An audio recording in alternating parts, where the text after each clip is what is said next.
ಅಂತಂದ್ರೆ ಅದು ಹೆಂಗ ಬೆಳೆಯುವುದಿಲ್ಲವು. ಹಂಗ ಯಾರ ಮನಸ್ಸಿನಲ್ಲಿ ಮತ್ಸರದ ಒಂದು ಅಗ್ನಿ, ಮತ್ಸರದ ಒಂದು ಬೆಂಕಿ ಹೊತ್ತುಕೊಂಡಿತು ಅಂತಂದ್ರೆ ಅವರ ಮನಸ್ಸಿನಲ್ಲಿ ಉತ್ಕೃಷ್ಟವಾದಂಥ ವಿಚಾರಗಳು ಬರೋದೇ ಇಲ್ಲ. ಹಂಗೆ ಗಿಡದ ಬಡ್ಡಿಗೆ ಬೆಂಕಿ ತಗಲುತ್ತಂದ್ರೆ ಅದು ಅಲ್ಲೇ ತಂದೆಲ್ಲ ಗಿಡದ ಒಂದು ತಂಗಿಗಳು ಕೂಡ ಹೆಂಗೆ ಬೆಳೆಯುವುದಿಲ್ಲ, ಒಂದು ಉತ್ಕೃಷ್ಟವಾಗಿ ಚೆನ್ನಾಗಿ ಬೆಳೆಯುವುದಿಲ್ಲ.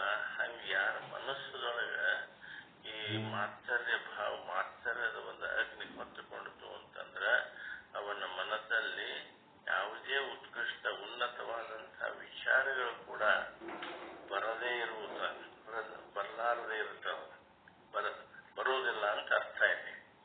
ಅವರ ಒಂದು ಭೌತಿಕ ಮತ್ತು ಆಧ್ಯಾತ್ಮಿಕ, ತನ್ನ ಭೌತಿಕ ತನ್ನ ಸಂಸಾರಿಕ ಜೀವನದೊಳಗೂ ಉನ್ನತಿಯಾಗುವುದಿಲ್ಲ ಮತ್ತು ಆಧ್ಯಾತ್ಮಿಕ ವಿಚಾರಗಳಲ್ಲಿ ಆಧ್ಯಾತ್ಮದ ವಿಕಾಸನು ಕೂಡ ಅವನು ಮುಂದುವರಿಯುವುದಿಲ್ಲ ಅಂತೇಳಿ ಚಂದ ಗುರುಗಳಲ್ಲಿ ಆದೇಶ ಮಾಡ್ತಾರೆ. ಮತ್ತು ಈ ಮಾತ್ಸರ್ಯ ರಾಹಿತ್ಯ ಮಾತ್ಸರ್ಯ ಅಂದ್ರೆ ಮಾತ್ಸರ್ಯ ರಹಿತವಾದ ಯಾರ ಮನಸ್ಸು ಮಾತ್ಸರ್ಯ ರಹಿತವಾಗಿರುತ್ತದೆ, ಅವರು ಮಾತ್ಸರ್ಯ ರಹಿತವಾಗಿರುವುದೇ ಇದು ಒಂದು ಶೀಲ ಅಂತ ಹೇಳಿದಿಂದ ಆಚಾರ್ಯರಲ್ಲಿ ಪರಿಗಣಿಸಲ್ಪಟ್ಟಿದೆ. ಈ ಮಾತ್ಸರ್ಯ ಭಾವವನ್ನ ನಾವು ಬಿಡಲಾಗದಿದ್ದರೆ ಅದನ್ನು ತನ್ನ ಒಂದು ಇಂದ್ರಿಯಗಳೊಂದಿಗೆ ಮಾಡಬೇಕು. ಆ ಮಾತ್ಸರ್ಯ ಭಾವ ನಮ್ಮ ಇಂದ್ರಿಯಗಳೊಂದಿಗೆ ಮಾಡಿದ್ವಿ ಅಂತಂದ್ರೆ ನಮ್ಮ ಇಂದ್ರಿಯಗಳು ಈ ಒಳ್ಳೆಯ ಮಾರ್ಗದಲ್ಲಿ ನಡೀತವ ಅನ್ನೋ ವಿಚಾರವನ್ನ ಇಲ್ಲಿ ಉಪದೇಶ ಮಾಡ್ತಾರೆ. ಪಂಚ ಜ್ಞಾನೇಂದ್ರಿಯ ಹಾಗೂ ಪಂಚ ಕರ್ಮೇಂದ್ರಿಯಗಳು, ಪಂಚ ಜ್ಞಾನೇಂದ್ರಿಯ ಮತ್ತು ಪಂಚ ಕರ್ಮೇಂದ್ರಿಯಗಳು. ಜ್ಞಾನೇಂದ್ರಿಯಗಳು ಶ್ರೋತ್ರ, ತ್ವಚ, ನೇತ್ರ, ಜಿಹ್ವೆ, ಘ್ರಾಣ ಮತ್ತು ಪಂಚ ಕರ್ಮೇಂದ್ರಿಯಗಳು ಅಂತಂದ್ರೆ ಪಾಣಿ, ಪಾದ, ಪಾಯ, ವಾಯು, ಉಪಸ್ಥ ಅಂತೇಳಿ ಈ ಐದೈದು ಪಂಚ ಜ್ಞಾನೇಂದ್ರಿಯಗಳು, ಪಂಚ ಕರ್ಮೇಂದ್ರಿಯಗಳು ತಮ್ಮ ತಮ್ಮ ವಿಷಯಗಳೇ ಸದಾ ಆಸಕ್ತರಾಗಿರ್ತವೆ. ಇವು ತಮ್ಮದೇ ಆದಂತ ಒಂದೊಂದು ಇಂದ್ರಿಯಗಳು ತಮ್ಮದೇ ಆದಂತ ಒಂದು ವಿಷಯ, ತಮ್ಮದೇ ಆದ ಒಂದು ವಿಷಯಗಳಲ್ಲಿ ಆಸಕ್ತರಾಗಿರ್ತವೆ. ಈ ವಿಷಯಾಭಿಮುಖಗಳಾಗಿಯೇ ಅವರು ಪ್ರವೃತ್ತಿಸ್ತವ. ಶ್ರೋತ್ರ ಇದೇನದ ಶಬ್ದವನ್ನೇ ಗ್ರಹಿಸುವುದು, ತ್ವಚ ಏನದ ಇದು ಸ್ಪರ್ಶವನ್ನೇ ಗ್ರಹಿಸುವುದು. ಈ ರೀತಿಯಾಗಿ ತಮ್ಮ ತಮ್ಮ ಒಂದು ಸುಖದ ವಿಷಯ, ಅಶಾಶ್ವತ ಸುಖದ ವಿಷಯಗಳಲ್ಲಿ ಅವು ಸದಾಕಾಲ ಆಸಕ್ತರಾಗಿರ್ತವೆ. ಈ ವಿಷಯಾಭಿಮುಖಗಳಾಗಿ ಅವರು ಪ್ರವೃತ್ತಿಸುತ್ತವೆ. ಮತ್ತೆ ಈ ಇಂದ್ರಿಯಗಳ ವಿಷಯ ಪ್ರವೃತ್ತಿ ಮನಸ್ಸಿಗೆ ಸಹನೆಯಾಗಬಾರದು. ಇಂದ್ರಿಯಗಳ ಈ ವಿಷಯ ಪ್ರವೃತ್ತಿ ಮನಸ್ಸಿಗೆ ಸಹನೆ ಆಗಬಾರದು. ಅಂದಾಗಲೇ ಮನಸ್ಸು ಇಂದ್ರಿಯಗಳ ಮೇಲೆ ಹತೋಟಿಯನ್ನು ಸಾಧಿಸಲಿಕ್ಕೆ ಸಾಧ್ಯ ಆಗ್ತದೆ. ಇಂದ್ರಿಯಗಳಿಗೆ ಏನು ವಿಷಯಗಳ ಆಸಕ್ತಿ ಇರ್ತವೆ, ಆ ಆಸಕ್ತಿ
ಪದ ವಾಕ್ಯದಲ್ಲಿ ಮಾತ್ಸರ್ಯವನ್ನ ಜನರಲ್ಲಿ ಮಾಡದೆ ಇಂದ್ರಿಯಗಳಲ್ಲಿ ಇಡಬೇಕು ಅಂತೇಳಿ ಉಪದೇಶಿಸಿದ್ದಾರೆ. ಆಗಮದಲ್ಲಿ ಕೂಡ, ಆಗಮದ ವಾಕ್ಯಗಳಲ್ಲಿ ಕೂಡ, ಆಗಮದ ಒಂದು ಗ್ರಂಥದಲ್ಲಿ ಕೂಡ ಈ ಮತ್ಸರ ಭಾವವನ್ನ ಜನರಲ್ಲಿ ಮಾಡದೆ ನಾವು ಇಂದ್ರಿಯಗಳ ಮೇಲೆ ಮತ್ಸರ ಭಾವವನ್ನ ತೋರಿಸಬೇಕು ಅನ್ನೋದನ್ನು ಉಪದೇಶ ಮಾಡಿದರೆ, ಈ ರೀತಿಯ ಒಂದು ವ್ಯವಹಾರ ಮನುಷ್ಯನ ಒಂದು ಪಾವಿತ್ರ್ಯತೆಗೆ ಕಾರಣವಾಗಿರುವುದರಿಂದ ಇದನ್ನು ಮಾನಸಿಕ ಶೀಲ ಅಂತೇಳಿ ಕರೀತಾರೆ. ಈ ಮತ್ಸರ ಈ ರೀತಿಯ ಮನುಷ್ಯನ ಒಂದು ಮಾತ್ಸರ್ಯ ಭಾವ ಮನುಷ್ಯನ ಒಂದು ಪಾವಿತ್ರ್ಯತೆಗೆ ಕಾರಣ ಆಗಿರುವುದರಿಂದ ಇದನ್ನು ಮಾನಸಿಕ ಶೀಲ ಅಂತೇಳಿ ಕರೆದಿದ್ದಾರೆ. ಇನ್ನೊಂದು ಹೇಳಿ ಸಾಕು ಒಂದೇ. ಇನ್ನ ಒಂದು ಹೇಳಕ್ಕೆ ಏನದ್ರ ಅಲ್ಲಿ ಬಹಳ ಇಲ್ಲ, ವರ್ಗ ಮುಗೀತು. ಮದ ಅದಲ್ಲ, ಇನ್ನೊಂದ್ಸಾರಿ ಹೇಳಿ. ಮದನ ಏನಿನ ಒಂದಲ್ಲ, ಮತ್ಸರ ಭಾವ. ಮತ್ಸರ ಆಯ್ತು, ಮದ. ನೆಕ್ಸ್ಟ್ ಮದ. ಈಗ ಮತ್ಸರ ಹೇಳಿರಲ್ಲ ಈಗ. ಆಯ್ತು, ಮದದ ಬಗ್ಗೆ ಹೇಳ್ರಿ. ಮತ್ಸರನೇ ಇನ್ನೊಂದ್ಸರಿ ಹೇಳ್ರಿ. ಮತ್ಸರ 2 ಮದ 2 ಮತ್ಸರನೇ ಇನ್ನೊಂದ್ಸರಿ ಹೇಳ್ರಿ, ನಾಳೆ ಹೇಳ್ತಾರೆ. ಬಹಳ ಕ್ಲಿಯರ್ ಆಗ್ಬೇಕಿದು ಮತ್ಸರ ಭಾವ.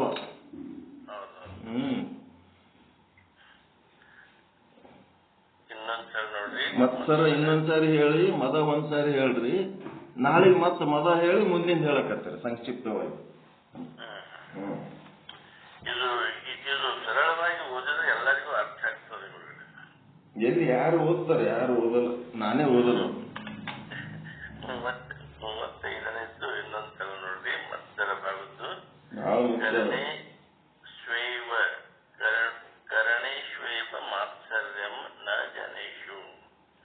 ಈ ಮಾತ್ಸರ್ಯವನ್ನ ತನ್ನ ಇಂದ್ರಿಯಗಳೊಂದಿಗೆ ಮಾಡಬೇಕೇ ವಿನಃ ಸಮಾನ ಜನರೊಂದಿಗೆ ನಾವು ಮಾಡಬಾರದು.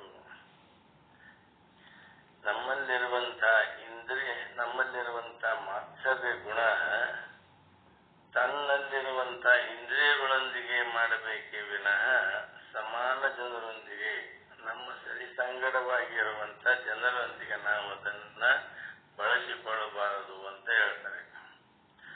ಮಾತ್ಸರ್ಯ ಒಂದು ಮನುಷ್ಯನ ಒಂದು ದುರ್ಗುಣವಾಗಿದೆ. ಮನುಷ್ಯನ ಒಂದು ದುರ್ಗುಣ ಯಾವುದು ಅಂತಂದ ಮಾತ್ಸರ್ಯ ಭಾವ. ಅನ್ಯರ ಒಂದು ಅಭ್ಯುದಯವನ್ನ ಕಂಡಾಗ ಅದನ್ನ ಸಹಿಸುವುದಾಗದೆ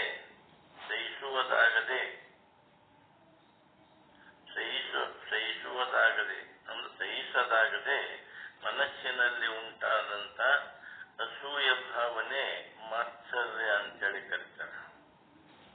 ಬೇರೆಯವರ ಒಂದು ಪ್ರಗತಿ, ಅಭ್ಯುದಯ, ಅಭಿವೃದ್ಧಿ ಆದಾಗ ಅಥವಾ ನಾವು ಕಂಡಾಗ ಅದನ್ನ ಸಹಿಸಲಾರದೆ ನಮ್ಮ ಮನಸ್ಸಿನಲ್ಲಿ ಉಂಟಾಗುವಂತ ಭಾವನೆಯೇ, ಅಸೂಯ ಭಾವನೆಯೇ ಅದಕ್ಕೆ ಮಾತ್ಸರ್ಯ ಅಂತ ಹೇಳಿ ಕರೀತಾರೆ, ಮತ್ಸರ ಅಂತ ಕರೀತಾರೆ. ಮತ್ತೊಬ್ಬರ ಅಭಿವೃದ್ಧಿ, ಅಭ್ಯುದಯ ಇವುಗಳನ್ನ ಸಹಿಸದ ಮನುಷ್ಯ ತಾನೆಂದಿಗೂ ಅಭಿವೃದ್ಧಿಯನ್ನ ಹೊಂದಲಾರ. ಗಿಡದ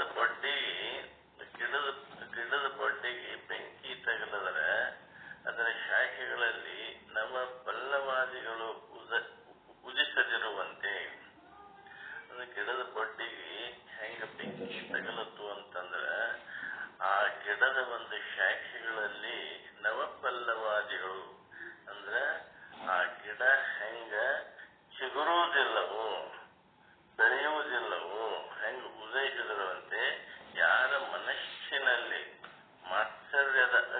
ಮತ್ಸರದ ಒಂದು ಅಗ್ನಿ ಹೊತ್ತಿಕೊಂಡಿರ್ತದ ಅವರ ಮನಸ್ಸಿನಲ್ಲಿ ಯಾವುದೇ ಉತ್ಕೃಷ್ಟ ವಿಚಾರಗಳು ಬರೋದಿಲ್ಲವಾದ್ದರಿಂದ ಮತ್ತು ಅವರ ಭೌತಿಕ ಮತ್ತು ಆಧ್ಯಾತ್ಮಿಕ ವಿಕಾಸನೂ ಕೂಡ ಅವರಲ್ಲಿ ಎಂದಿಗೂ ಆಗಲಾರದು. ಅಂತೆಯೇ ಈ ಮಾತ್ಸರ್ಯರಾಹಿತ್ಯವು ಮನುಷ್ಯನ ಶೀಲವಾಗಿ ಪರಿಗಣಿಸಲ್ಪಟ್ಟದೆ. ಅಂದ್ರೆ ಮತ್ಸರರಹಿತ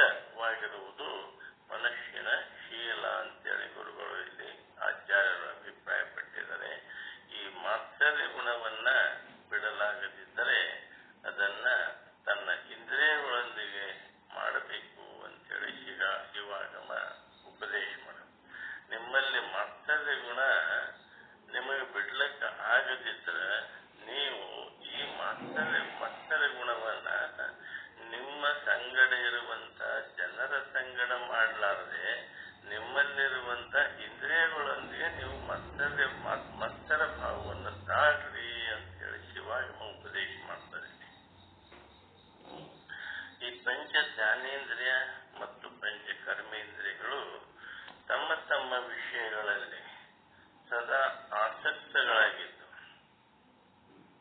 ಇವು ಇಂದ್ರಿಯಗಳು, ಜ್ಞಾನೇಂದ್ರಿಯಗಳು 5 ಜ್ಞಾನೇಂದ್ರಿಯ ಮತ್ತು 5 ಕರ್ಮೇಂದ್ರಿಯಗಳು ಯಾವಾಗಲೂ ತಮ್ಮ ತಮ್ಮ ವಿಷಯಗಳಲ್ಲಿಯೇ ಸದಾ ಆಸಕ್ತರಾಗಿರ್ತವೆ. ಈ ವಿಷಯಾಭಿಮುಖಗಳಾಗಿಯೇ ಅವರು ಪ್ರವರ್ತಿಸ್ತಾರೆ. ಈ ಇಂದ್ರಿಯಗಳು ತಮ್ಮ ತಮ್ಮ ವಿಷಯದ ಅಭಿಮುಖವಾಗಿಯೇ ತಮ್ಮ ಒಂದು ವಿಷಯಗಳಲ್ಲಿಯೇ ಅವರು ಪ್ರವೃತ್ತಿಯಾಗಿರ್ತಾವೆ. ಇಂದ್ರಿಯಗಳ ವಿಷಯ ಪ್ರವೃತ್ತಿ ಮನಸ್ಸಿಗೆ ಸಹನೆ ಆಗಬಾರ್ದು. ಇಂದ್ರಿಯಗಳ ಈ ವಿಷಯ ಪ್ರವೃತ್ತಿ ಮನಸ್ಸಿಗೆ ಸಹನೆ ಆಗಬಾರ್ದು. ಅಂದಾಗಲೇ ಮನಸ್ಸು ಇಂದ್ರಿಯಗಳ ಮೇಲೆ ಹತೋಟಿಯನ್ನ ಸಾಧಿಸಲಿಕ್ಕೆ ಸಾಧ್ಯ ಆಗ್ತದೆ. ಈ ರೀತಿಯಾಗಿ ಇಂದ್ರಿಯಗಳ ಮೇಲೆ ವಿಷಯ ಪ್ರವೃತ್ತಿಯಲ್ಲಿ ಮನಸ್ಸು ಅವುಗಳಿಗೆ ಅನುಕೂಲವಾಗಿ ವರ್ತಿಸಿ, ಇಂದ್ರಿಯಗಳ ಮೇಲೆ ವಿಷಯ ಪ್ರವೃತ್ತಿಯಲ್ಲಿ ಮನಸ್ಸು ಅವುಗಳಿಗೆ ಅನುಕೂಲವಾಗಿ ವರ್ತಿಸಿ, ಆ ಪ್ರವೃತ್ತಿ ಬಗ್ಗೆ, ವಿಷಯಗಳ ಪ್ರವೃತ್ತಿ ಬಗ್ಗೆ ಮಾತ್ಸರ್ಯ ಭಾವನೆಯು ಮನಸ್ಸಿನಲ್ಲಿ ಒಡಮೂಡಿದಾಗ ಸಹಜವಾಗಿ ಸಾಧಕ ವಿಷಯಗಳಿಂದ ಪರಾನ್ಮುಖನಾಗಿ ತನ್ನ ಒಂದು ಸಾಧನೆಯನ್ನ ಹೆಚ್ಚಿಸಿಕೊಳ್ಳಲು ಸಾಧ್ಯವಾಗುತ್ತದೆ. ಈ ರೀತಿಯಾಗಿ ಇಂದ್ರಿಯಗಳಲ್ಲಿ ಇರಿಸಿದಂತ ಈ ಮಾತ್ಸರ್ಯ ಭಾವ ಅಭ್ಯುದಯಕ್ಕೆ ಕಾರಣವಾದರೆ, ಇಂದ್ರಿಯಗಳಲ್ಲಿ ಇರಿಸಿದಂತ ಮಾತ್ಸರ್ಯ ಅಭ್ಯುದಯಕ್ಕೆ, ಇಂದ್ರಿಯಗಳಲ್ಲಿ ಇರಿಸಿದಂತ ಮಾತ್ಸರ್ಯ ಭಾವ ಅಭ್ಯುದಯಕ್ಕೆ ಕಾರಣವಾದರೆ, ತನ್ನ ಸಮಾನ ಜನರೊಂದಿಗೆ ಮಾಡುವ ಮಾತ್ಸರ್ಯ ಪರಸ್ಪರ ಕಲಹಕ್ಕೆ ನಾಂದಿಯಾಗುತ್ತದೆ. ಇಲ್ಲಿ ನೀವು ನಿಮ್ಮಲ್ಲಿರುವಂತಹ ಇಂದ್ರಿಯಗಳಲ್ಲಿ ಮಾತ್ಸರ ಭಾವವನ್ನ ನೀವು ತಾಳದ್ರಿ ಅಂತಂದ್ರೆ ನಿಮ್ಮ ಒಂದು ಅಭಿವೃದ್ಧಿ ಉಂಟಾಗುತ್ತದೆ, ಅಭಿವೃದ್ಧಿಗೆ ಕಾರಣವಾಗ್ತದೆ, ಮತ್ತೆ ಅಭ್ಯುದಯಕ್ಕೆ ಕಾರಣವಾಗ್ತದೆ. ಮತ್ತು ತನ್ನ ಸಮಾನ ಜನರೊಂದಿಗೆ ಮಾಡುವಂತ ಮಾತ್ಸರ್ಯ, ಈ ಮಾತ್ಸರ್ಯ ಭಾವ ನಿಮ್ಮ ಸಮಾನ ಜನರೊಂದಿಗೆ ನೀವು ಮಾಡ್ಲಿಕ್ಕೆ ಉಪಯೋಗಿಸುವುದ್ರಿ ಅಂತಂದ್ರೆ ಅಲ್ಲಿ ನಿಮಗೆ ಅವರಿಗೆ ಪರಸ್ಪರ ಜಗಳಕ್ಕೆ ಕಾರಣ ಆಗ್ತದೆ, ಜಗಳಕ್ಕೆ ಕಲಹಕ್ಕೆ ನಾಂದಿ ಆಗ್ತದೆ. ಅಂತೆಯೇ ಈ ಆಗಮದ ವಾಕ್ಯದಲ್ಲಿ ಮಾತ್ಸರ್ಯವನ್ನ ಜನರಲ್ಲಿ ಮಾಡದೆ, ಮತ್ಸರ ಭಾವವನ್ನ ಜನರಲ್ಲಿ ತಾಳದೆ ಇಂದ್ರಿಯಗಳಲ್ಲಿ ಇಡಬೇಕು ಅಂತ ಹೇಳಿ, ಇಂದ್ರಿಯಗಳ ಮೇಲೆ ನಾವು ಮತ್ಸರ ಭಾವವನ್ನು ತಾಳಬೇಕು ಅಂತ ಹೇಳಿ ಉಪದೇಶ ಮಾಡಿದ್ದಾರೆ. ಈ ರೀತಿಯಾದಂತಹ ವ್ಯವಹಾರ ಮನುಷ್ಯನ ಒಂದು ಪಾವಿತ್ರ್ಯಗೆ ಕಾರಣ ಆಗಿರುವುದರಿಂದ ಇದನ್ನ ಮಾನಸಿಕ ಶೀಲ ಅಂತ ಹೇಳಿ ಪರಿಗಣಿಸಿದ್ದಾರೆ. ಇನ್ನು 36ನೇ ಶೀಲ ಓದ್ಬಿಡ್ತೀನಿ, ಬರೀ ಒಂದು 5 ನಿಮಿಷದಲ್ಲಿ. ಮಾಯಾ ಜಯೇ ಮದೋ ನ ಧರ್ಮೇ ನಾಪಿ ಸಂಪತ್ತಿ. ಒಂದು ವಾಕ್ಯ ನೋಡ್ರಿ, ಸಂಸ್ಕೃತ ಒಂದು ಶ್ಲೋಕ.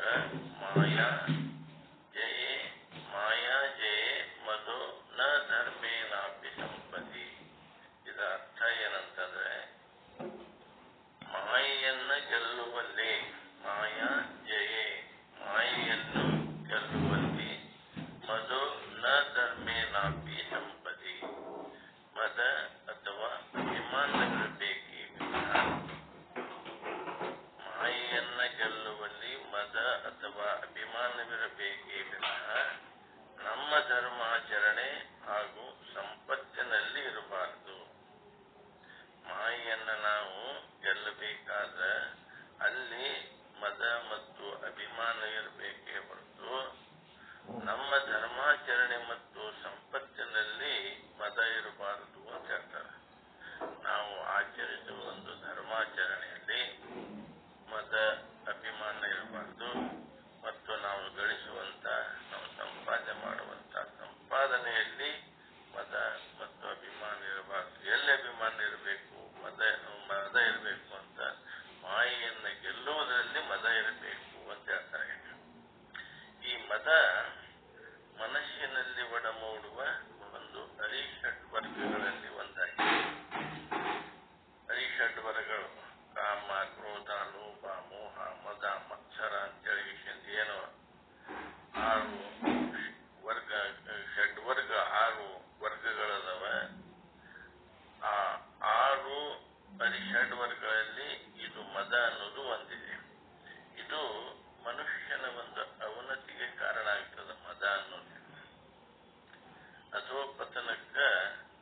ಅಧಪತನಕ್ಕೆ ಕಾರಣವಾಗ್ತದೆ. ಮನುಷ್ಯನ ಒಂದು ಅಧಪತನಕ್ಕೆ ಯಾವುದು? ಮದ.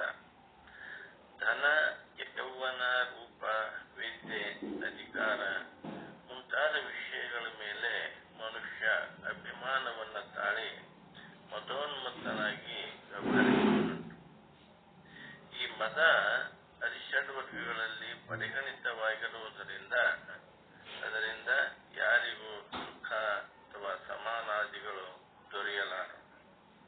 ಅಂತೆಯೇ ಶಾಸ್ತ್ರಗಳಲ್ಲಿ ಇದನ್ನ ಪರಿತ್ಯಜಿಸಬೇಕು ಎಂಬುದಾಗಿಯೇ ಸರ್ವರು ಇಲ್ಲಿ ಉಪದೇಶ ಮಾಡಿದ್ದಾರೆ.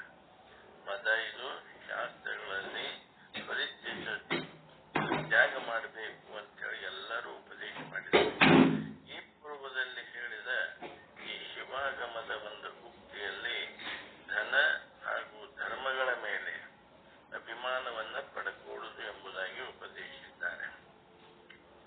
ಈಗ ಶಿವಾಗಮದ ಒಂದು ವಾಕ್ಯಗಳಲ್ಲಿ ಧನ ಹಾಗೂ ಧರ್ಮಗಳ ಮೇಲೆ ಅಭಿಮಾನವನ್ನ ನಾವು ಪಡೆಯಬಾರದು ಅಂತೇಳಿ ಉಪದೇಶಿಸಿದರೆ, ಧನ ಹಾಗೂ ಧರ್ಮಗಳು ಕ್ರಮವಾಗಿ ಐಹಿಕ ಮತ್ತು ಪಾರಲೌಕಿಕ ವ್ಯವಹಾರಗಳಿಗೆ ಮೂಲವಾದವುಗಳಾಗಿವೆ. ಧನ ಇದು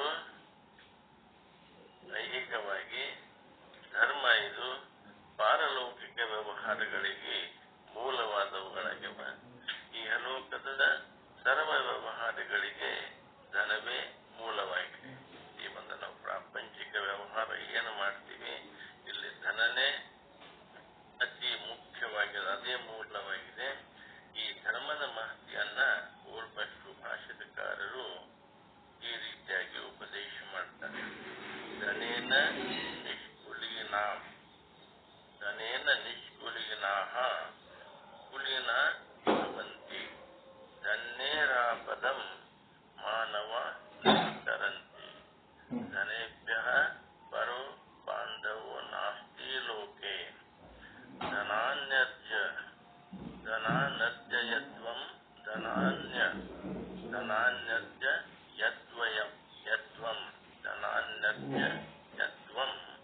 ಧನಾನ್ಯರ್ಜಯತ್ವಂ. ಈ ರೀತಿಯಾಗಿ ಒಬ್ಬ ಸುಭಾಷಿತಕಾರ ಧನದ ಕುರಿತು ಈ ರೀತಿಯಾಗಿ ಉಪದೇಶ ಮಾಡ್ತಾರೆ.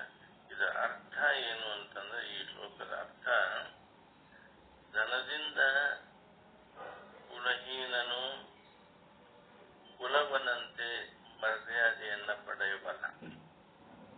ಧನದಿಂದ ಕುಲಹೀನ ಕುಲವನಂತೆ, ಕುಲವಂತನಂತೆ ಮರ್ಯಾದೆಯನ್ನ ಪಡೆಯಬಲ್ಲ.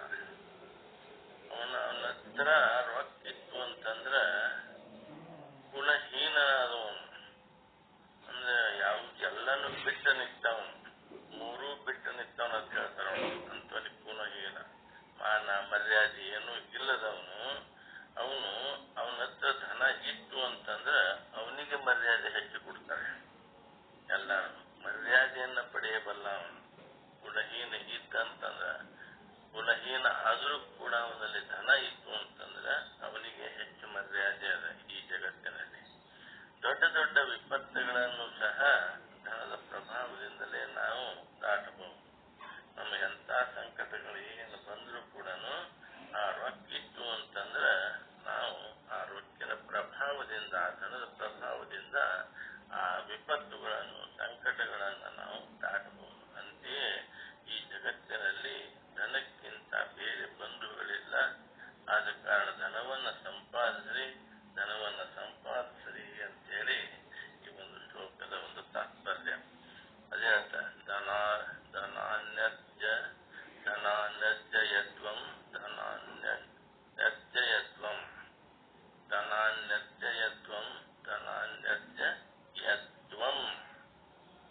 ದುರಭಿಮಾನಿಯಾದಂತಹ ವ್ಯಕ್ತಿ ಅನ್ಯರ ಮೇಲೆ ಅನೇಕ ದೌರ್ಜನ್ಯಗಳನ್ನ ಎಸಗಿ ಅನ್ಯರಿಗೆ ದುಃಖವನ್ನ ಕೊಡುವುದರ ಜೊತೆಗೆ ಕೊನೆಯದೊಂದು ದಿನ ತಾನೂ ಕೂಡ ದುಃಖಿತನಾಗ್ತಾನೆ. ಆದ್ದರಿಂದ ಈ ಧನವನ್ನ ಸಂಪಾದಿಸಿದರೂ ಧನದ ಅಭಿಮಾನವನ್ನ ಪಡೆಯದೇ ಇರಬೇಕು.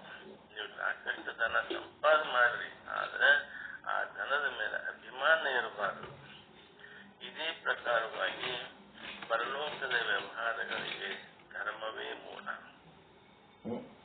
ಪರಲೋಕದ ಒಂದು ವ್ಯವಹಾರಕ್ಕೆ ಧರ್ಮವೇ ಮೂಲಾದ ಮನುಷ್ಯ ಯಜ್ಞ, ದಾನ, ಜಪ, ತಪ ಮುಂತಾದ ವಿಹಿತ ಕರ್ಮಗಳನ್ನ ಆಚರಿಸಿ ಧರ್ಮವನ್ನ ಸಂಪಾದಿಸ್ತಾನೆ. ಯಜ್ಞ, ದಾನ, ಜಪ, ತಪ ಮುಂತಾದ ಕೆಲವೊಂದು ವಿಹಿತ ಕರ್ಮಗಳನ್ನು ಆಚರಿಸಿ ಧರ್ಮವನ್ನು ಸಂಪಾದನೆ ಮಾಡ್ತಾನೆ. ಧರ್ಮವು ಪಾರಲೌಕಿಕ ಸುಖಕ್ಕೆ ಕಾರಣ ಆಗಿದ್ದರೂ ಆ ಧರ್ಮದ ಮೇಲಿನ ದುರಭಿಮಾನ ಮನುಷ್ಯನ ಅಧಪತನಕ್ಕೆ ಕಾರಣವಾಗುತ್ತದೆ. ಅಂದರೆ ಈ ತಾರಕಾಕ್ಷ, ಕಮಲಾಕ್ಷ ಮತ್ತು ವೀರ ವಿದ್ಯುನ್ಮಾಲಿ, ತಾರಕಾಕ್ಷ, ಕಮಲಾಕ್ಷ, ವೀರ ವಿದ್ಯುನ್ಮಾಲಿ, ಹಿರಣ್ಯಕಶ್ಯಪ, ಭಸ್ಮಾಸುರ ಮುಂತಾದ ತಪಸ್ವಿ ರಾಕ್ಷಸರ ಜೀವನಗಳೇ ಇದಕ್ಕೆ ಉದಾಹರಣೆಗಳು. ಈ ಹಿರಣ್ಯಕಶ್ಯಪನ ಮಕ್ಕಳು ತಾರಕಾಕ್ಷ, ಕಮಲಾಕ್ಷ, ವೀರ ವಿದ್ಯುನ್ಮಾಲಿ ಇವರೇನು ಇವರೇನು ರಾಕ್ಷಸರಲ್ಲ, ಇವರ ರಾಕ್ಷಸರೇ. ಇವರ ಧನ, ಮದ, ಮತ್ಸರ ಎಲ್ಲಾ ಭಾವನೆಗಳು ಇಟ್ಟುದರಿಂದ ಇವರ ಒಂದು ಜೀವನವೇ ಇದಕ್ಕೆ ಸಾಕ್ಷಿ ಅಂತ ಹೇಳ್ತಾರೆ. ಇವರೆಲ್ಲ ಅತಿ ಕಠೋರವಾದಂತಹ ತಪಸ್ಸನ್ನ ಆಚರಿಸಿದ್ರು. ತಪಸ್ಸನ್ನ ಆಚರಿಸಿ ಅದರ ಫಲವಾದಂತಹ ಧರ್ಮವನ್ನು ಹೇರಳವಾಗಿ ಸಂಪಾದನೆ ಮಾಡಿ ತಾವು ಸಂಪಾದಿಸಿದ ಧರ್ಮದ ಮೇಲೆ ದುರಭಿಮಾನವನ್ನು ತಾಳಲು ಏನ ತಪಸ್ಸು ಮಾಡಿ ಧರ್ಮವನ್ನು ಹೇರಳವಾಗಿ ಸಂಪಾದನೆ ಮಾಡಿದರೂ ಕೂಡ ತಾವು ಸಂಪಾದನೆ ಒಂದು ಧರ್ಮದ ಮೇಲೆ ದುರಭಿಮಾನವನ್ನು ತಾಳಲು ಮದ ಮತ್ಸರಗಳನ್ನ ತಾಳಿ ಪರಪೇರೆಯನ್ನ ಮಾಡಲು ಉದ್ಯುಕ್ತರಾದರಲ್ಲಿ ಅಂತೆಯೇ ಕೊನೆಗೆ ವಿನಾಶವನ್ನು ಹೊಂದಿದರು. ಧನ ಮತ್ತು ಈ ಧರ್ಮಗಳು ಸುಖ ಸಾಧನಗಳು ಆಗಿದ್ದರೂ ಕೂಡ ಅವುಗಳ ಮೇಲಿನ ದುರಭಿಮಾನ ಅನರ್ಥವನ್ನುಂಟು ಮಾಡುವುದರಿಂದ ಇವುಗಳ ಬಗ್ಗೆ ಮದೋನ್ಮತ್ತನಾಗದೆ ಮಾಯೆಯನ್ನ ಗೆಲ್ಲುವಲ್ಲಿ ಅಭಿಮಾನಿಯಾಗಿರಬೇಕು. ಮದವನ್ನ ಗೆಲ್ಲುವುದನ್ನು ನಾವು ಅಭಿಮಾನ ತೋರ್ಬೇಕು. ನಾವು ಮದವನ್ನ ಬೆಳೆಸಬೇಕು. ಮಾಯೆಯನ್ನ ಗೆಲ್ಲುವಲ್ಲಿ ಮಾತ್ರ ನಾವು ಮದವನ್ನ ಬೆಳೆಸಬೇಕೇ ಹೊರತು ಜನರ ಮೇಲೆ ಮದವನ್ನ ಮತ್ಸರವನ್ನು ತಾಳಬಾರದು. ಅರ್ಥಾತ್ ಈ ಮಾಯೆಯನ್ನ ಗೆದ್ದೇ ತೀರುವನೆಂಬ ಸದಭಿಮಾನವನ್ನು ಹೊಂದಿರಬೇಕು ಅಂತೇಳಿ ಶಿವಾಗಮ ಉಪದೇಶ ಮಾಡಿದರೆ. ಈ ರೀತಿಯಾಗಿ ಯಾರು ಧನ ಹಾಗೂ ಧರ್ಮಗಳಲ್ಲಿ ಅಭಿಮಾನವನ್ನ ತ್ಯಜಿಸಿ ಮಾಯೆ ಮೇಲೆ ವಿಜಯವನ್ನ ಯಾರು ಸಾಧಿಸುವರೋ ಅವರೇ ಸದಾ ಸುಖಿಗಳಾಗಿ ಸಲ್ಲಲು ನಿಜವಾದ ರಾಹಿತ್ಯ ಮದ ರಹಿತ ಮನುಷ್ಯನ ಮತ್ತೊಂದು ಶೀಲವಾಗಿರುತ್ತದೆ ಅಂತೇಳಿ ಗುರುಗಳು ಈ ರೀತಿಯಾಗಿ ಉಪದೇಶ ಮಾಡಿದ್ದಾರೆ. ಮತ್ಸರ ಮತ್ತು ಮದ ಎರಡರ ಒಂದು ವಿವರಣೆಯನ್ನ ಈ ದಿವಸ 4 ನುಡಿಗಳನ್ನ ತಮ್ಮೆಲ್ಲರ ಪಾದಗಳಿಗೆ ಅರ್ಪಿಸ್ತೇನೆ. ಶಾಂತಿ ಶಾಂತಿ ಶಾಂತಿ.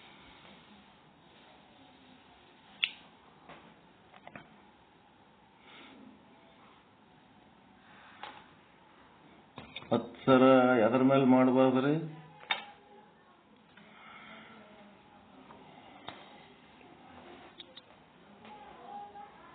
ಇತರ ಜೀವಿಗಳ ಜೊತೆಗೆ. ಹೌದಲ್ರಿ? ಮತ್ಸರ ಎಲ್ಲಿ ಮಾಡಬೇಕು, ಎಲ್ಲಿ ಮಾಡಬಾರ್ದು?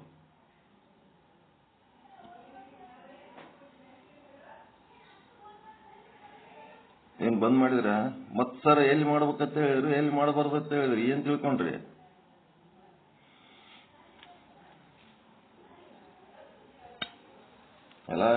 ಎಲ್ಲರೂ ಚಾಲು ಅದಾರ.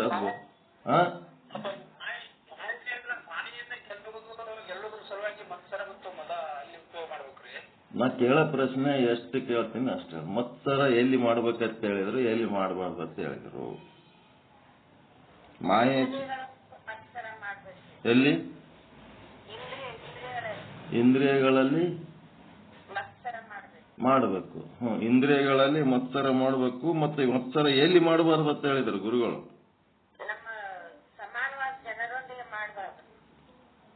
ನೀನ್ ದೊಡ್ಡವ್ರ ಜೊತೆಗೆ ಮಾಡ್ಬೋದಾ? ಯಾರ ಬಗ್ಗೆನೂ ಮಾಡಬಾರದು. ಯಾರ ಬಗ್ಗೆನೂ ಮಾಡಬಾರದು. ಈ ಕಾಶಿ ಜಗದ್ಗುರುಗಳು ಕೂತ್ ಪ್ರವಚನ ಮಾಡ್ಲಕತ್ತಾರ, ಎಸ್ ಮಂದಿ ಕೂತ್ ಕೇಳ್ತಾರ ನೋಡು, ನಮ್ ಶಿವದಾನ್ ಚಿಕ್ಕಮಣಿ ಯಾರು ಕೇಳಲ್ಲ ಅಂತ ಹೇಳಿ ಅವ್ರ ಸಂಗಟ ಹೊಟ್ಟೆ ಕಿಚ್ಚ ಮಾಡೋದಿರ್ತದ.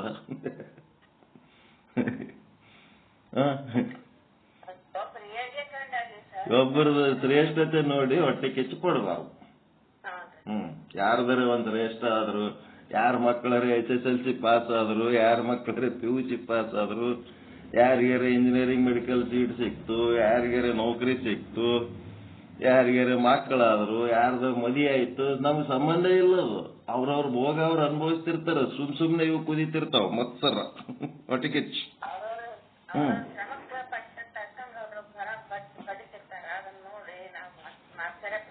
ಪಡಬಾರ್ದು.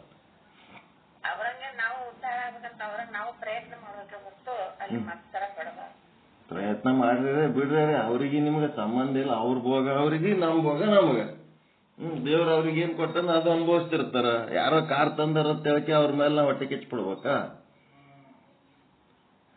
ಅವನ ಕಾರನ್ನ ನನ್ನ ಕಾರ್ ಅಂತ ಪ್ರೀತಿ ಮಾಡಿದ್ರ ಹೆಂಗಿರ್ತದ? ಸ್ವಲ್ಪ ಈ ಕಡೆ ಇಡ್ರಪ್ಪ, ಸ್ವಲ್ಪ ನೆಳ್ಳಿಗಿಡ್ರಿ. ನಮ್ಮ ಮನಿ ಬಲ್ಲಿ ಒಂದ್ ಗಿಡ ಅದ, ಈ ಗಿಡದ ನೆಳ್ಳಿಗಿಡ್ರಿ. ಮತ್ತ ಆ ಕಡೆ ಇಟ್ರೆ ಬಿಸಿಲು ಬಾಳ ಆಗ್ತದ. ಆ ಕಾರಿನ ಬಗ್ಗೆ ಕಾಳಜಿ. ಆ ಕಾರಿಗೆ ಯಾವ ಹುಡುಗರು ದನಗಳು ಬಂದು ಏನಾರು ಡ್ಯಾಮೇಜ್ ಮಾಡ್ಲಕತ್ತು ಅಂದ್ರೆ ಅವ್ರಿಗೆ ಫೋನ್ ಮಾಡಿ, ನೋಡ್ರಪ್ಪ ಇಲ್ಲಿ ಕಾರಿಗೆ ಯಾರೋ ಏನೋ ಮಾಡ್ಲಕತ್ತಾರ. ಇದು ಹೆಂಗಿರ್ಬೇಕು? ಬಿಟ್ಕೆ ನಮ್ಗೆ ಕಾರ್ ಇಲ್ಲ, ಇವ ಕಾರ್ ತಂದು ನಮ್ಮ ಮನೆ ಮುಂದೆ ನಿಂದಿರ್ತಾನಲ್ಲ ಅಂತಂದ್ರ. ಇವೆಲ್ಲ ಪ್ರಾಕ್ಟಿಕಲ್ ಆಗಿ, ಸುಮ್ನೆ ಶಾಸ್ತ್ರ ಓದಿದ್ರಲ್ಲ, ಪ್ರಾಕ್ಟಿಕಲ್ ಆಗಿ ಮಾಡ್ಬೇಕು. ಬಹಳದ ಮಾಡ್ಬೇಕಾಗಿತ್ತು. ಅದು ಸುಮ್ನೆ ಶಾಂಪಲ್ ಹೇಳ್ತಾರ ಅವರು, ಪ್ರಾಕ್ಟಿಕಲ್ ಆಗಿ ಮಾಡ್ಬೇಕು. ಈಗ ಮತ್ಸರ ಮಾಡಬಾರ್ದು ಅನ್ನೋದು ಗೊತ್ತಾಯ್ತು. ಮತ್ತೆ ಇಂದ್ರಿಯಗಳಲ್ಲಿ ಮತ್ಸರ ಮಾಡ್ಬೇಕಂತ ಹೇಳ್ತಾರಲ್ಲ, ಅದೇ ಹಂಗಂತ. ಇಂದ್ರಿಯಗಳು ಒಳ್ಳೆ ವಿಷಯಗಳು ಕೂಡ ಓದ್ತವ, ಕೆಟ್ಟ ವಿಷಯಗಳ ಕಡೆ ಓದ್ತವ. ಅದು ಒಳ್ಳೆ ವಿಷಯಗಳ ಹೋಗಲ್ಲಿ ಅಲ್ಲಿ ಇಂದ್ರಿಯಗಳ ಮೇಲೆ ಮತ್ಸರ ಮಾಡಬಾರ್ದು. ಕೆಟ್ಟ ವಿಷಯಗಳು ಏನು ಇಂದ್ರಿಯಗಳು ಪ್ರವೃತ್ತಿ ಆಗ್ತವ ಅಲ್ಲಿ ಮತ್ಸರ ಮಾಡಬೇಕು. ಮತ್ಸರ ಅಂದ್ರೆ ಏನಂತಂದ್ರೆ ಏಳಿಗೆ. ಇಂದ್ರಿಯ ವಿಷಯಾಸಕ್ತಿ ಚಲೋದೇ ಇರ್ಬೋದು, ಕೆಟ್ಟದೇ ಇರ್ಬೋದು. ಅತಿಯಾದ ಭೋಗ ಮಾಡುವ ಸಮಯದಲ್ಲಿ, ಭೋಗದಲ್ಲೇ ಅತಿ ಭೋಗ.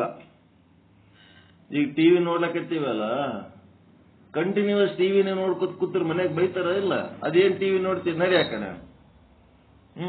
ಯಾವಾಗ ನೋಡಿದಾಗ ಟಿವಿ ಮುಂದೆ ಕೂತಿರ್ತೈತ್ ಬೈತಾರ. ಈಗ ಮೊಬೈಲ್ ಹಿಡ್ಕೊಂಡು ಕೂತ್ರ ಊಟ ಮಾಡಾಗ ಅಡಿಗೆ ನೀಡೋ ಟೈಮ್ನೊಳಗ ಏಟ್ ಬೇಕು ಏನ್ ಬೇಡ ನೀಡೋರಿಗೆ ಲಕ್ಷ್ಯ ಇಲ್ಲ, ಮಾಡೋದ್ ಕಡೆ ಲಕ್ಷ್ಯ ಇಲ್ಲ. ಸುಮ್ನೆ ಯಾಕಡೆ ಮೊಬೈಲ್ ನೋಡ್ಕೊತ ತಿನ್ಕೊತ್ ಕೂತಿರ್ತಾರ. ಅಡಿಗೆ ಮಾಡೋರ್ದು ಏನಾಗ್ತದ ಪರಿಸ್ಥಿತಿ?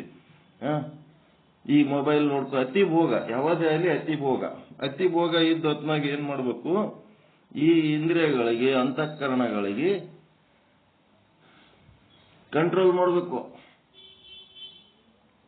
ಈಗ ನಿಮ್ ಮನೆಗೆ ಬಂದಿರ್ತೀವಿ, ಟಿಫಿನ್ ಕೊಟ್ಟಿರಿ. ಟಿಫಿನ್ ಕೊಟ್ಮೇಲೆ ಏನ್ ಮಾಡ್ತೀರಿ? ಆಮೇಲೆ ನಾಷ್ಟ ಆದ್ಮೇಲೆ ಏನ್ ಮಾಡ್ತೀರಿ? ಏನ್ ಕೊಡ್ತೀರಿ? ಚಾ ಕೊಡ್ತೀರಿ. ಈ ಚಾ ಕೊಡಾಗ ಒಂದ್ ಕಪ್ ನಿಮಗ, ಒಂದ್ ಕಪ್ ಅವ್ರ ಮನೆಯವ್ರಿಗೆ 2 ಕಪ್ ಮಾಡಿರ್ತಾರ. ಇನ್ನೊಂದು ಇಟ್ಟು ತಾಳದಂದು ಸೋಸಿ ಆಮೇಲೆ ಕುಡಿದ್ರೈತ, ತಮ್ಸಲ ತಾವ್ ಇಟ್ಕೊಂಡಿರ್ತಾರ. ಚಾ ಕುಡಿದ್ಮೇಲೆ ಚಾ ಚಲೋ ಆಗ್ಯದ ಅಂತ ಹೇಳಕ್ಕೆ ಖುಷಿ ಪಡೋದು ಬೇರೆ.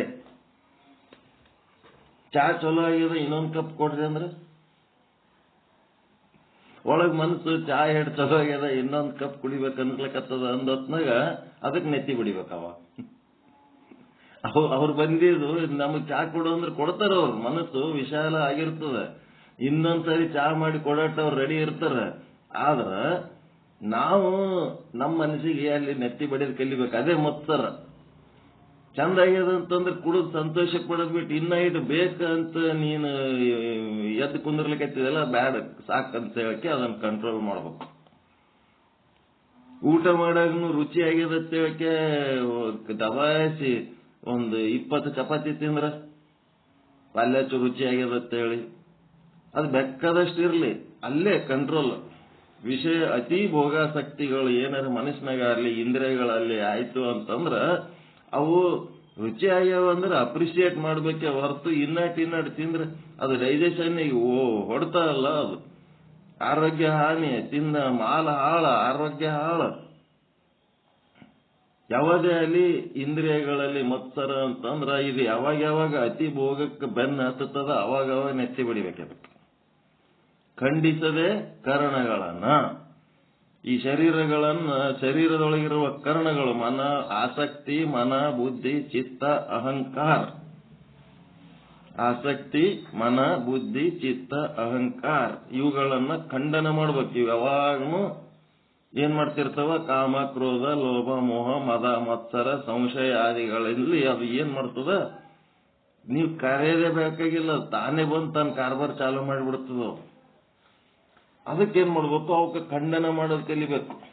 ಇದೇ ಮತ್ಸರ. ಮತ್ತ ಶರೀರ ದಂಡಿಸ್ಬೇಕಿದಕ್ಕೆ, ಬೆವರು ಬರಂಗ ಕೆಲಸ ಹಚ್ಬೇಕಿದಕ್ಕೆ. ಕಂಟಿನ್ಯೂಸ್ ಕೆಲಸದಾಗ ಪ್ರವೃತ್ತಿ ಆಗಿದ್ರೆ ಶರೀರಕ್ಕೆ ಆ ಭೋಗಾಸಕ್ತಿ ಬೇಕೇ ಆಗಿಲ್ಲ, ಅದು ಭೋಗನೇ ಬೇಕಾಗಿಲ್ಲ. ಕೆಲಸ ಇರ್ಲಾರ್ದಕ್ಕೆ ಅದು ಭೋಗಕ್ಕೆ ಬೆನ್ನ ಹತ್ತದ. ಕೆಲಸ ರೆಗ್ಯುಲರ್ ಕೆಲಸ ಇತ್ತಂದ್ರೆ ಮನಸ್ಸಿಗೂ ಭೋಗ ಬೇಕಾಗಿಲ್ಲ, ಶರೀರಕ್ಕೂ ಭೋಗ ಬೇಕಾಗಿಲ್ಲ. ಅದಕ್ಕೊಂದಿಟ್ಟು ನಿದ್ದೆ ಆದ್ರೆ ಸಾಕು. ಕಾಲೇ ಕೂತದ್ದಕ್ಕೆ ಅಷ್ಟೊಂದು ಕೆಲಸ ಬಿಜಿ ಇತ್ತಂತಂದ್ರೆ ಟೇಸ್ಟ್ ನೋಡ್ಕೊತ ಕುಂದಿರ್ತದೇನ್ರಿ? ಅದು ಏನಾರ ಒಂದು ತಿಂದು ಕೆಲ್ಸಕ್ಕೆ ಹೋಗ್ತದ ಇಲ್ಲ? ಯಾವುದೇ ಅಲ್ಲಿ ಹೆಚ್ಚು ಕೇಳಕ್ ಮನಸ್ಸು ಬರಂಗಿಲ್ಲ. ಚಂದ ಒಂದು ಒಳ್ಳೆ ಕೆಲಸ ನಾವು ಇಟ್ಕೊಂಡು ಅದ್ರ ಗುರಿ ಹತ್ತ ಚಲಿಸ್ತಾ ಇದ್ದೇವಂತಂದ್ರೆ ನಮ್ಗೆ ಯಾವ್ದೋ ವಿಷಯ ಭೋಗದ ಮೇಲೆ ಅಷ್ಟೊಂದು ಆಸಕ್ತಿ ಇರಂಗಿಲ್ಲ. ನಮ್ಮ ಗುರಿ ಅಂಥದ್ದೊಂದು ಶ್ರೇಷ್ಠ ಗುರಿ ಇಟ್ಕೊಂಡು ಆ ಸಾಧನೆ ಒಳಗ ಇರಬೇಕು. ದಂಡಿಸದೆ ದೇಹವನ್ನು, ಖಂಡಿಸದೆ ಕರಣವನ್ನು, ಉಂಡು ಸ್ವರ್ಗವನ್ನು ಐದುವೇನೆಂದರೆ, ಎಲ್ಲಾ ಭೋಗಗಳು ಮಾಡ್ಕೋತ ಅತಿ ಭೋಗದೊಳಗ ಮುಣಿಗಿ ನಾ ಸ್ವರ್ಗಕ್ಕೆ ಹೋಗ್ತೀನಿ ಅಂದ್ರ ಆ ಸ್ವರ್ಗವನ್ನೇನು ರಂಡೆಯಾಳುವಳೆ ಸರ್ವಜ್ಞ ಅಂತ. ಅದೇನು ಪುಷಟೆ ಸಿಗ್ತದೆ ಏನಪ್ಪ ಹಂಗ್ ಮಾಡ್ಲಕ್ಕ? ಹಂಗೆಲ್ಲ ಇಲ್ಲ. ನೀನು ಆ ಸ್ವರ್ಗ ಪಡಿಬೇಕಾದ್ರ ದೇಹ ದಂಡಿಸಬೇಕು, ಕರ್ಣಗಳನ್ನ ಖಂಡಿಸಬೇಕು. ದೇಹ ಅಂದ್ರೆ ಇಂದ್ರಿಯಗಳ ಸಮೂಹ: ಕಣ್ಣು, ಕಿವಿ, ಮೂಗು, ನಾಲಿಗೆ, ಚರ್ಮ, ಕೈ, ಕಾಲು, ಬಾಯಿ, ಗುದ, ಗುಯ್ಯ. ಇವುಗಳನ್ನ ದಂಡಿಸಬೇಕು. ಆಸಕ್ತಿ, ಮನ, ಬುದ್ಧಿ, ಚಿತ್ತ, ಅಹಂಕಾರಗಳನ್ನ ಖಂಡಿಸಬೇಕು. ಈ ರೀತಿ ಮಾಡಿದರೆ ಮಾತ್ರ ಆತ್ಮದ ಸುಖ ಸಿಗ್ತು. ಬಿಟ್ಟು ಇವೆಲ್ಲಾನು ಹಂಗೆ ಕಂಟಿನ್ಯೂ ಇಟ್ಕೊಂಡು ನಾವು ಎಲ್ಲ ಯಾವುದು ತ್ಯಾಗ ಮಾಡ್ಲಾರ್ದೆ ನಾವು ಈ ಸ್ವರ್ಗ ಪಡ್ಕೋಬೇಕು, ಆತ್ಮದ ಆನಂದ ಪಡ್ಕೋಬೇಕಂದ್ರೆ ಅದ್ಯಾಂದು ಸಾಧ್ಯ ಇಲ್ಲ.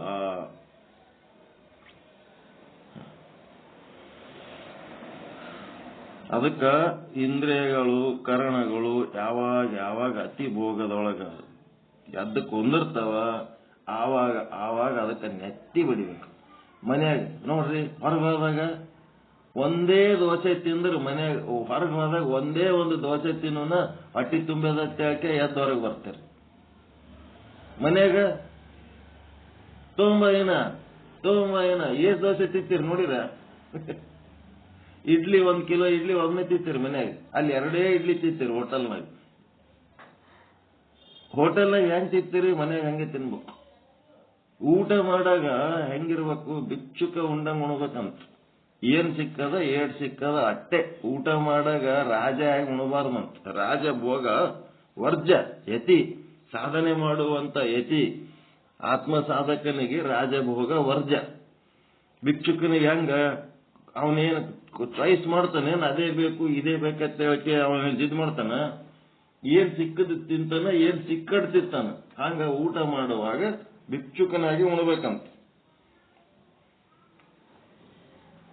ಯಾಕ್ರಿ ಬೇಕಾದಂಗ ಗಳಿಸ್ಕೆ ಭಿಕ್ಷುಕ ಯಾಕೆ ಉಣಬೇಕು ಅಂತಂದ್ರ ಎತ್ತಿತ್ಕೋಬೇಕು, ಆತ್ಮದ ಸುಖ ಬೇಕು ಅಂತಂದ್ರೆ. ಇಲ್ಲ ಅಂದ್ರೆ ಮುಂದೆ ಅನಾರೋಗ್ಯ, ಶರೀರದ ಭೋಗಗಳನ್ನ ಅತಿಯಾಗಿ ಭೋಗಿಸಿ ಆಮೇಲೆ ರೋಗಿ ಆಗ್ಬೇಕಾದ್ರ ಏಟರೆ ತಿನ್ರಿ ಏನರೆ ತಿನ್ಸಿ, ಅದು ಬೇರೆ ಮಾತು.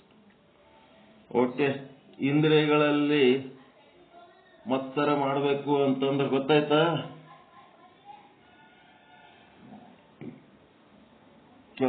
ಗೊತ್ತಿಲ್ಲ.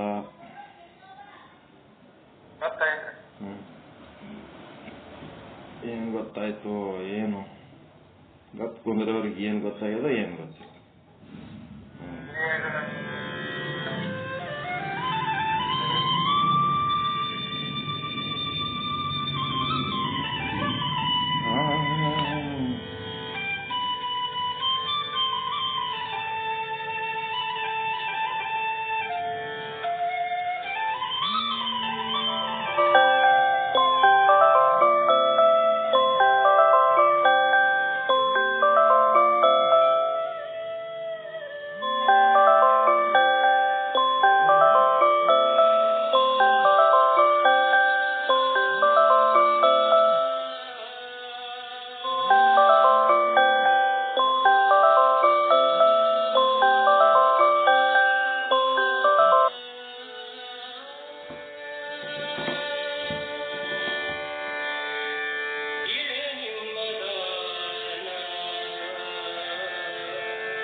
सद्गुरु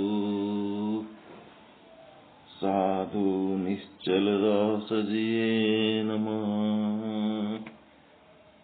ओम सद्गुरु पंडित पीतांबर जिये नमः। समस्त ಶುದ್ಧ ಬ್ರಹ್ಮ ಸ್ವರೂಪರಲ್ಲಿ ಅನಂತ ಅನಂತ ಪ್ರಣಾಮಗಳು.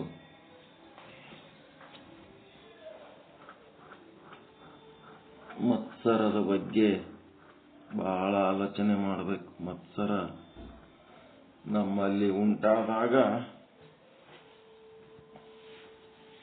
ಆ ಮತ್ಸರವನ್ನ ಕಳ್ಕೊಳ್ಳಕ್ಕ ಕೆಲವೊಂದು ಕ್ರಮಗಳನ್ನ ನಾವು ತಗೋಬೇಕಾಗ್ತದ. ಈಗೊಂದು ಅಕ್ಕಪಕ್ಕದ ಮನೆಯೊಳಗ ಯಾರೋ ಬಂಧು ಬಳಗ, ಬಂಧು ಮಿತ್ರರಲ್ಲಿ ಯಾರೋ ಒಂದು ನಿಮಗೆ ಬೇಕಾದವ್ರು ಇರ್ಬೋದು, ಬೇಡಾದವ್ರು ಇರ್ಬೋದು, ಪರಿಚಯನೇ ಇಲ್ಲದವ್ರು ಇರ್ಬೋದು. ಅಲ್ಲಿ ಒಂದು ಒಳ್ಳೆ ಕೆಲಸ ಆಗ್ಯದಂತಂದ್ರ ಒಂದೆರಡು ಮಾತಾಡ್ಲಿಕ್ಕೆ ಏನು ಒಳ್ಳೆ ಗುಡ್ ನ್ಯೂಸ್ ಕೇಳಿದೆವು, ಒಳ್ಳೇದಾಯ್ತು ಅಂತೇಳಿ ಮಾತಾಡೋದಕ್ಕೆ ಏನು ಕೊರತೆ? ಮಾತಾಡ್ಬೇಕ ಬೇಡ? ಅವ್ರ ಮನೆಗೆ ಒಳ್ಳೆ ಕೆಲಸ ಆಗಿತ್ತು ಅಂತಂದ್ರೆ ಒಂದೆರಡು ಮಾತಾಡಿ ಸಂತೋಷ ವ್ಯಕ್ತಪಡಿಸ್ಬೇಕ ಬೇಡ? ಮಾತಾಡಬೇಕು. ಮತ್ತೆ ಅವರು ಏನರೇ ಒಂದು ಸ್ವೀಟ್ ಅದು ತಂದು ಕೊಟ್ಟಿಲ್ಲ, ಸ್ವೀಟ್ ಮಾಡಿಸ್ರಿ, ಅಥವಾ ಏನ್ರಿ ತಂದು ಕೊಡ್ರಿ, ಅಥವಾ ಪಾರ್ಟಿ ಮಾಡಿಸ್ರಿ, ಇಂಥವೆಲ್ಲ ಮಾತುಗಳು ಬರ್ತಿರ್ತಾವ ಏನಾರ ಒಳ್ಳೆ ಕೆಲಸ ಆದತ್ನಾಗ. ಅವಾಗ ಅವರು ಸ್ವೀಟ್ ತಂದು ನಿಮಗೆ ಕೊಡ್ಲಿ ಅಂತ ಎಕ್ಸ್ಪೆಕ್ಟ್ ಮಾಡೋದಕ್ಕಿಂತ ನೀವೇ ಒಂದು ಪಾವು ಕಿಲೋ ಪೇಡ ತಗೊಂಡೋಗಿ ಅವ್ರ ಬಾಯಾಗ ಒಂದು ಪೇಡ ಇಟ್ಟು ಸಂತೋಷ ಪಡಿಸಿದ್ರೆ ಹೆಂಗಿರ್ತದ?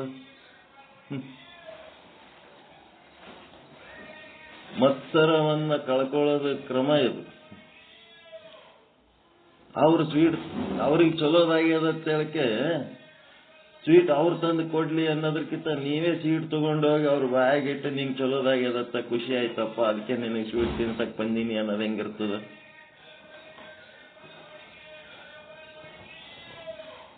ಎತ್ತರದ ಮಟ್ಟದಲ್ಲಿರ್ಬೇಕು ವಿಚಾರ. ಮನ್ಸು ಒಪ್ಪಲ್ಲ ಹಂಗ್ ಮಾಡ್ಲಕ್.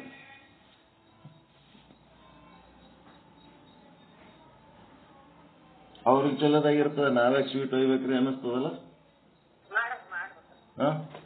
ಒಂದ್ ಪಾವು ಕಿಲೋ ಪೇಡ ಹಿಡ್ಕೊಂಡು ಒಯ್ದು ನಿಂಗೆ ನೌಕರಿ ಸಿಕ್ಕದ, ನೀ ಪಾಸ್ ಆಗಿದೆ ಅಂತ ಕೇಳಿದ್ನಪ್ಪ, ಚಲೋದಾಗ್ಯದ, ಏನೋ ಒಂದು ಸಂತೋಷದ ವಿಷಯ ಕೇಳದತ್ನಾಗ ನೀವೇ ಸ್ವೀಟ್ ತಗೊಂಡು ಹೋಗಿ ಅವ್ರಿಗೆ ತಿನ್ನಿಸ್ಬೇಕು, ಅವ್ರು ತಿನ್ಸಿಲ್ಲ ಅಂತ ಹೇಳಿ. ನಾವು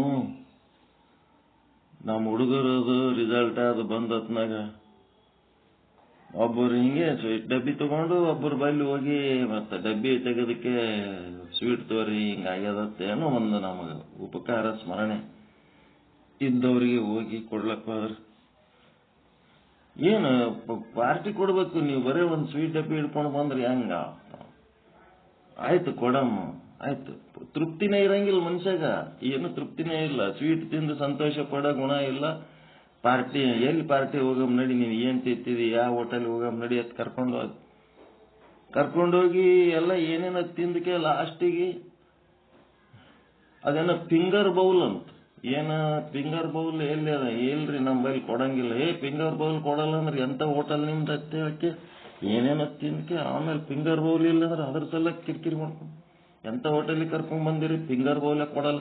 ನಾ ಏನ್ ಕೊಡ್ತಾರತ್ತೇಳಿ ಏನು ಮತ್ತೊಂದು ತಿಂಗಳು ಬಿಟ್ಟಿಗೆ ಅದು ಫಿಂಗರ್ ಬೌಲ್ ಯಾವ ಹೋಟೆಲ್ ಕೊಡ್ತಾರೆ ಸರ್ ಊಟ? ಮತ್ತ ನಮ್ಗೆ ಗೊತ್ತಿಲ್ಲ ಮಣ್ಣಿಲ್ಲ, ಇಲ್ಲ ಆ ಹೋಟೆಲ್ಗೆ ಹೋದ್ರೆ ಫಿಂಗರ್ ಬೌಲ್ ಕೊಡ್ತಾರ. ಆಯ್ತು, ಅಲ್ಲಿಗೆ ಒಂದಿನ ಹೋಗಮ್ ತೋರಿ ಸರ್. ಅದು ಏನ್ ಮನ್ಸಿಗೆ ನೋವು ಮಾಡ್ಕೊಂಡ್ರಿ, ಫಿಂಗರ್ ಬೌಲ್ ಅಂದ್ರೆ ಏನತ್ತೆ ಗೊತ್ತಿಲ್ಲ ನಮ್ಗ. ಅಷ್ಟಕ್ಕೆ ಗಪ್ಪು, ಮುಂದೆ ಏನಂತಾನೆ ಹೇಳಲ್ಲ. ಮತ್ ಫಿಂಗರ್ ಬೌಲ್ ಕೊಡಲ್ವಾ? ಅದು ಅಲ್ಲಿ ಏನಿಲ್ಲ, ಒಂದು ಬಾಟಲ್ದಾಗ ಬಿಸಿ ನೀರ ಒಂದು ನಿಂಬೆ ಹಣ್ಣು ಇಟ್ಟಿರ್ತಾರ, ಅದು ಫಿಂಗರ್ ಬೌಲ್ ಅಂತ. ಸ್ವಚ್ಛ ಕೈ ತೊಳ್ಕೊತಾರತ್ತ ನೀರಾಗ ನಿಂಬೆ ಹಣ್ಣು. ಬಿಸಿ ನೀರಾಗ ನಿಂಬೆ ಹಣ್ಣು ಏನಿದ್ರೆ ನಾನು ಏನ್ ಮಾಡ್ಬಿಟ್ಟೆ, ಕುಡಿದ್ಬಿಟ್ಟೆ. ಅದು ಕುಡಿಬಾರ್ದ್ರಿ, ಅದು ಬಿಡ್ಬೇಕ. ನಿಂಬೆ ಹಣ್ಣು ತಗೊಂಡು ಬಿಸಿ ನೀರಾಗ ಹಾಕಿ ತೊಳೆದು ವೇಸ್ಟ್ ಮಾಡಿಬಿಡ್ತಾರ. ಪ್ರಕೃತಿ ಮಾತೆ ತಯಾರು ಮಾಡಿದಂತ ನಿಂಬೆ ಹಣ್ಣ ಇವ್ರ ಕೈ ತೊಳ್ಕೊಳಕ ನಿಂಬೆ ಹಣ್ಣು ಯೂಸ್ ಮಾಡಿ ಅದನ್ನ ವೇಸ್ಟ್ ಮಾಡಿ ಸಿಪಿಕ್ ಚಲ್ತಾರ. ಇದಕ್ ಫಿಂಗರ್ ಬೌಲ್. ಇದು ನಷ್ಟ ಅಲ್ರಿ ಸರ್ ಈ ತರ ಮಾಡಿದ್ರಿ? ಇಲ್ರಿ, ಸ್ವಚ್ಛ ಆಗಂಗಿಲ್ಲ. ಏನು ವಲಸೆ ಅದರಿ ಶರೀರ, ಇದು ಎಂದು ಸ್ವಚ್ಛ ಆಗ್ತದೆ? ಇದು ಏನ್ ಮಾಡಿದ್ರು ವಲಸೆ ಇದು. ಇದಕ್ಕೆ ಸ್ವಚ್ಛ ಮಾಡ್ಲಕ್ ಹೋಗಿ ಪ್ರಕೃತಿ ಮಾತೆ ತಯಾರು ಮಾಡಿದಂತ ಎಷ್ಟು ಮಂದಿ ಫಿಂಗರ್ ಬೌಲ್ ಯೂಸ್ ಮಾಡಿ ನಿಂಬೆ ಹಣ್ಣ ಬಿಸಿ ನೀರ ಎಲ್ಲ ಹಾಳು ಮಾಡ್ತಾರಲ್ವ ಸರ್. ಇದು ಫಿಂಗರ್ ಬೌಲ್ ಒಳ್ಳೇದಲ್ಲ ಸರ್. ಇದತ್ತೆ ಹಿಂಗಿರ್ತಾವ. ಕೈ ತೊಳ್ಕೊಳಕ ಬಾಟಲ್ದಾಗ ನೀರ್ ತಗೊಂಡು ಅದ್ರಾಗ ತೊಳ್ಕೊಂಡು ಸ್ವಚ್ಛ ಆತಾರತ್. ಏನ್ ಸ್ವಚ್ಛ ಆತಾರ ನಾವು ಎಲ್ಲ ವಲಸೆ ಇರ್ತಾರ. ಒಬ್ಬೊಬ್ರು ಬಂದಂತಾರ ಏನಾಕಿರಲ್ ಬಿಡ್ರಿ. ಇವ್ರು ಯಾರು ಜಕ್ಕಣ್ಣವರು? ನೀವು ಎಷ್ಟು ಗಂಟೆಗೆ ಬರ್ತೀರಿ ಪಾಠಕ್ಕ?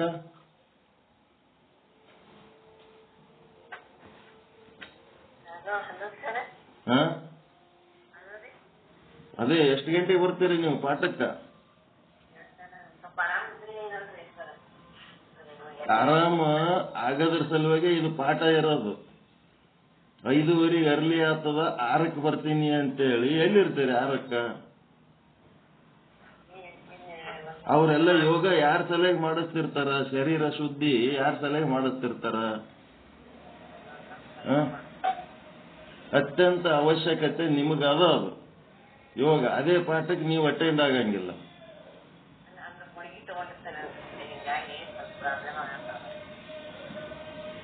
ಗುಳಿಗೆ ತಗೋರಿ, ತಗೊಳೋದಕ್ಕ ಈ ಯೋಗ ಮಾಡೋದಕ್ಕೆ ಏನ್ ಸಂಬಂಧ?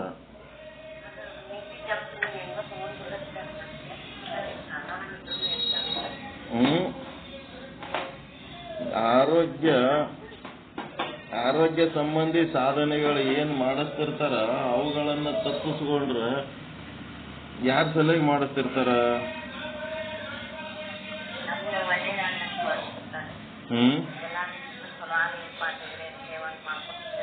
ಏನು ಮಾಡ್ಲಾರ್ದೆ ಚಲೋ ಹೆಂಗತ್ತ? ಬರೀ ಗುಳಿಗೆ ನುಂಗ ಕೂತಾರೆ. ಗುಳಿಗೆ ಸಪೋರ್ಟ್ ಅಲ್ಲ, ನಿಮ್ ಸ್ವಂತ ಸಪೋರ್ಟ್ಲಿಂತ ಗುಳಿಗೆ ಬಿಡಂಗ ಆಗ್ಬೇಕು. ಯೋಗ ಮಾಡಿದ್ರಿ ಅಂತಂದ್ರೆ ಗುಳಿಗೆಗಳು ಬಿಡಂತ ದಿನ ಬರ್ತದ. ನೀವು ಯೋಗವನ್ನ ಅಲಕ್ಷ್ಯ ಮಾಡ್ಲಕತ್ತೀರಿ. ಆರೋಗ್ಯ ಶುದ್ಧಿ ಆಪರೇಷನ್ ಅಂತವಿಂತವ್ ಏನಾರೇ ಆಗಿದ್ದು ಅಂತಂದ್ರೆ ಬೇಡ. ಏನೂ ಇಲ್ಲ, ಏನು ಅಂತವ್ ಏನಿಲ್ಲ. ಶರೀರ ಶುದ್ಧ ಆಗಿ ಹೊಸ ರಕ್ತ, ಶುದ್ಧ ರಕ್ತ ಬಂತಂತಂದ್ರೆ ಇದ್ದ ಜಡ್ಡಿ ಕಿತ್ಕೊಂಡು ಹೋಗ್ಬಿಡ್ತದ. ಅವ್ರ ಎಂತ ಯೋಗ ಮಾಡಿಸ್ಲಕತ್ತಾರ, ಅದನ್ನ ತಪ್ಪಿಸ್ಕೊಳಕತ್ತೀರಲ್ಲ ನೀವು. ಬರೇ ಕೂತು ನಮ್ಮದು ಕತ್ತಿ ಕೇಳಿದ್ರಿ, ಕತ್ತಿಲಿಂತ ವಿಚಾರಕ್ಕೆ ಹತ್ತಿ ಮನಸ್ಸಿನೊಳಗ ಆಲೋಚನೆ ಹತ್ತಿ ಈಗ ಅದರೊಳಗೆ ಮುಳುಗಿದ್ರ ಅದನ್ನು ಆಗ್ತದ. ಆದ್ರ ಯೋಗ ಅನ್ನೋದು ಅತಿ ಅಮೂಲ್ಯವಾದದ್ದನ್ನ ತಪ್ಪಿಸ್ಕೊಳಕತ್ತೀರಿ ನೀವು. ಅದು ಅಟೆಂಡ್ ಆಗ್ರಿ, ಅದು 6 ಗಂಟೆಗೆ. ಅಟೆಂಡ್ ಆಗೋದಕ್ಕೆ ಸಂಕಲ್ಪ ಮಾಡಿ ಗಟ್ಟಿಮುಟ್ಟಾಗಿ ಅಟೆಂಡ್ ಆಗ್ರಿ. ಆರೋಗ್ಯ ಚಂದ ಇರ್ತದ. ಸುಮ್ಮನೆ ನಮ್ಮ ಪಾಠ ನಡೆದಾಗ ಒಂದು ಅರ್ಧ ತಾಸು ಗೆಸ್ಟ್ ಅಪಿಯರೆನ್ಸ್ ಕೊಟ್ಟಿಗೆ ಮತ್ತು ಆದ್ರಿ ಅಂತಂದ್ರ ಅದಲ್ಲ. ಗೊತ್ತು, ಎಲ್ಲ ಗೊತ್ತಾಗ್ತದ. ಮನಸ್ಸಿನಾಗ ಸಂಕಲ್ಪ ಮಾಡಿರಂಗಿಲ್ಲ, ಸಂಕಲ್ಪ ಮಾಡ್ಬೇಕು. ಗೊತ್ತಾಗ್ತದ, ಮಾಡ್ಲಕ್ಕ ಸಂಕಲ್ಪ ಇರಂಗಿಲ್ಲ ಅಷ್ಟೇ. ದೃಢ ಸಂಕಲ್ಪ ಮಾಡ್ಬೇಕು. ನಾನು ಈ ಯೋಗ ಪಾಠ ಅಟೆಂಡ್ ಆದ್ರೆ ನನ್ನ ಆರೋಗ್ಯ ಚೆನ್ನಾಗಿರ್ತದಂತ ಗೊತ್ತದ. ಅಟೆಂಡ್ ಆಗ್ಲಕ್ಕ ಸಂಕಲ್ಪ ಇಲ್ಲ ಅಲ್ಲಿ. ಸಂಕಲ್ಪ ಇರ್ಲಾರ್ದಕ್ಕೆ ಒಂದು ಆಜ್ಞೆ ಅಷ್ಟೇ ಆರ್ಡರ್ ಮಾಡ್ತೀವಿ, ಅಟೆಂಡ್ ಆರೋಗ್ಯ ಚಂದ ಆತದ. ಅವ್ರು ಸ್ಯಾಂಪಲ್ ಕೊಡ್ತಾರೆ ನಿಮಗ. ಮುಂಜಾನೆ ಒಂದು ಅರ್ಧ ತಾಸು ಸ್ಯಾಂಪಲ್ ಅದು ಮನೆಯೊಳಗ ಮತ್ ಬೇರೆ ಬೇರೆ ಟೈಮ್ನೊಳಗ ಯೋಗದಾಗ ನಿರತರಾಗಿ ಮಾಡಿ ಆರೋಗ್ಯ ಚಂದ ಮಾಡ್ಕೋಬೇಕು. ಅವ್ರು ಸ್ಯಾಂಪಲ್ ಕೊಡ್ತಾರೆ. ಅವ್ರೇನ್ ಕಂಟಿನ್ಯೂಸ್ ಒಟ್ಟು ನಾಡಿ ಶುದ್ಧಿ ಮಾಡಿ ಕೊಡ್ತಾರೆ ನಿಮಗೆ. ಹಿಂಗ್ ಮಾಡಿದ್ರೆ ಹಿಂಗ ಚಲೋ ಆಗ್ತದ ಅಂತ ಹೇಳ್ತಾರೆ. ಮನಸ್ಸು ಆರೋಗ್ಯ ಎಲ್ಲ ಚಲೋ ಆಗ್ತದ. ಯಾರಿಗೆ ಅತಿ ಅವಶ್ಯಕತೆ ಅದ ಅವರೇ ಅಲಕ್ಷ್ಯ ಮಾಡಿದ್ರೆ ಅದು ಯಾರ ಸಲಹೆ ಮಾಡ್ಬೇಕು?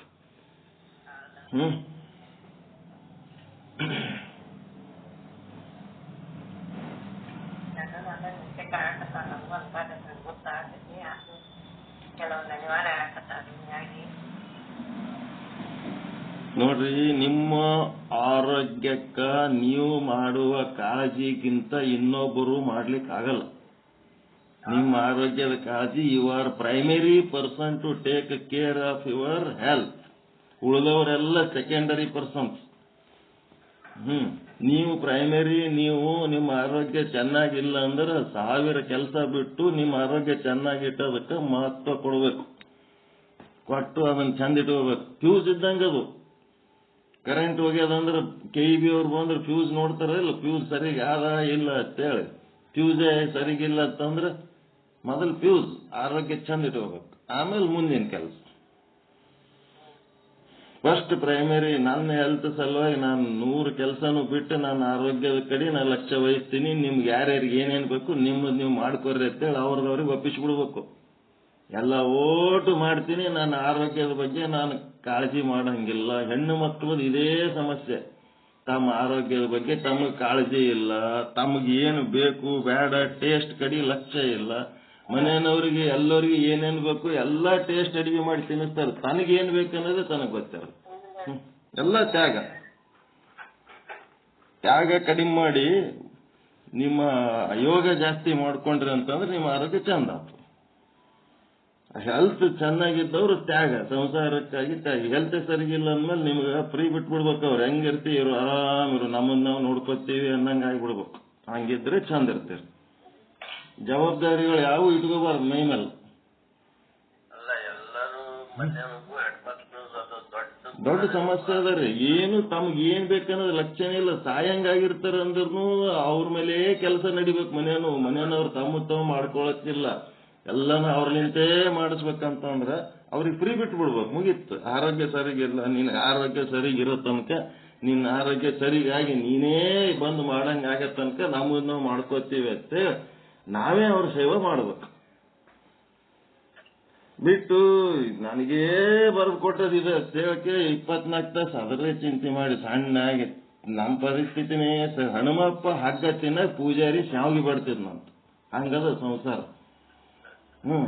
ಹನುಮಪ್ಪನೇ ಹಗ್ಗ ತಿನ್ನಾಗ ಪೂಜಾರಿಗೆ ಶಾವಿಗೆ ಎಲ್ಲಿ ಕೊಡ್ಬೇಕು? ಹನುಮಪ್ಪಗೆ ಶಾವಿಗೆ ತಿನ್ನಂಗ ಆದಾಗ ಪೂಜಾರಿಗೆ ಏನಾರ ಒಂದು ಸಿಗ್ತು. ಆರೋಗ್ಯ ಕಾಯ್ಕೊಂಡು ಮುಂದೆ ಹೋಗ್ಬೇಕ್ರಿ. ಆರೋಗ್ಯ ಕಾಯ್ಕೊಳ್ಳೋದಕ್ಕೆ ಎಲ್ಲಾನು ಬಿಡ್ರಿ. ಯಾವ್ದಾರ ಒಂದು ಆಶ್ರಮದಾಗ ಹೋಗಿ ಸೇರ್ಕೊಂಡ್ಬಿಡ್ರಿ ಅಂತ ಹೇಳ್ತೀನಿ ನಾನು. ಎಲ್ಲಾರ ಒಂದ್ ಕಡೆ ಎಲ್ಲಿ ಇಲ್ಲ ಅಂದ್ರೆ ಇಲ್ಲಿ ಬರ್ರಿ. ನಿಮ್ಮ ಆರೋಗ್ಯ ಮುಖ್ಯ. ಪ್ರತಿಯೊಬ್ಬರಿಗೆ ಅದೇ ಹೇಳ್ತೀನಿ ನಾನು. ಆರೋಗ್ಯ ಸರಿಗಿಲ್ಲ ಬರ್ರಿ, ಇಲ್ಲಿ ಆರಾಮ್ ಇದ್ದೋಗಂತ.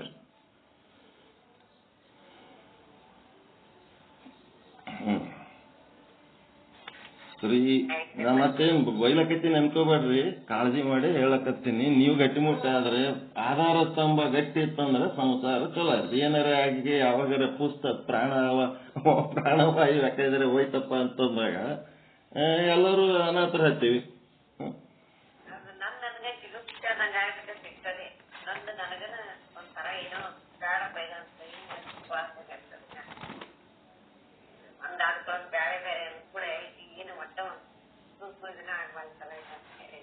ಇಲ್ಲಿ ಬಂದ ಮೇಲೆ ಎಲ್ಲ ಜಿಗುಪ್ಸೆಗಳು ಹೋಗಿ ಜೀವನ ಉತ್ಸಾಹ ಹೆಚ್ಚಾಗ್ಬೇಕು. ನಾನು ಚೆನ್ನಾಗಿರ್ಬೇಕು. ನಾನು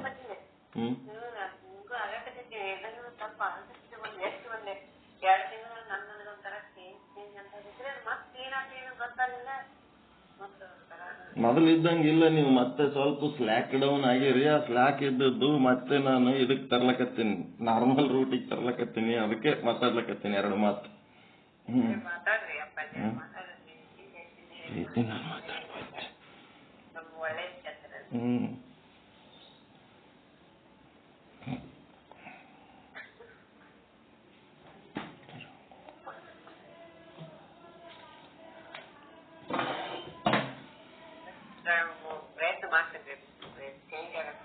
ಏನಿಲ್ಲ, ಯೋಗ ಅಟೆಂಡ್ ಆಗ್ರಿ ಅಷ್ಟೇ. ಈಗ ಕೇಳೋದು ನಿಮ್ಗೊಂದೇ.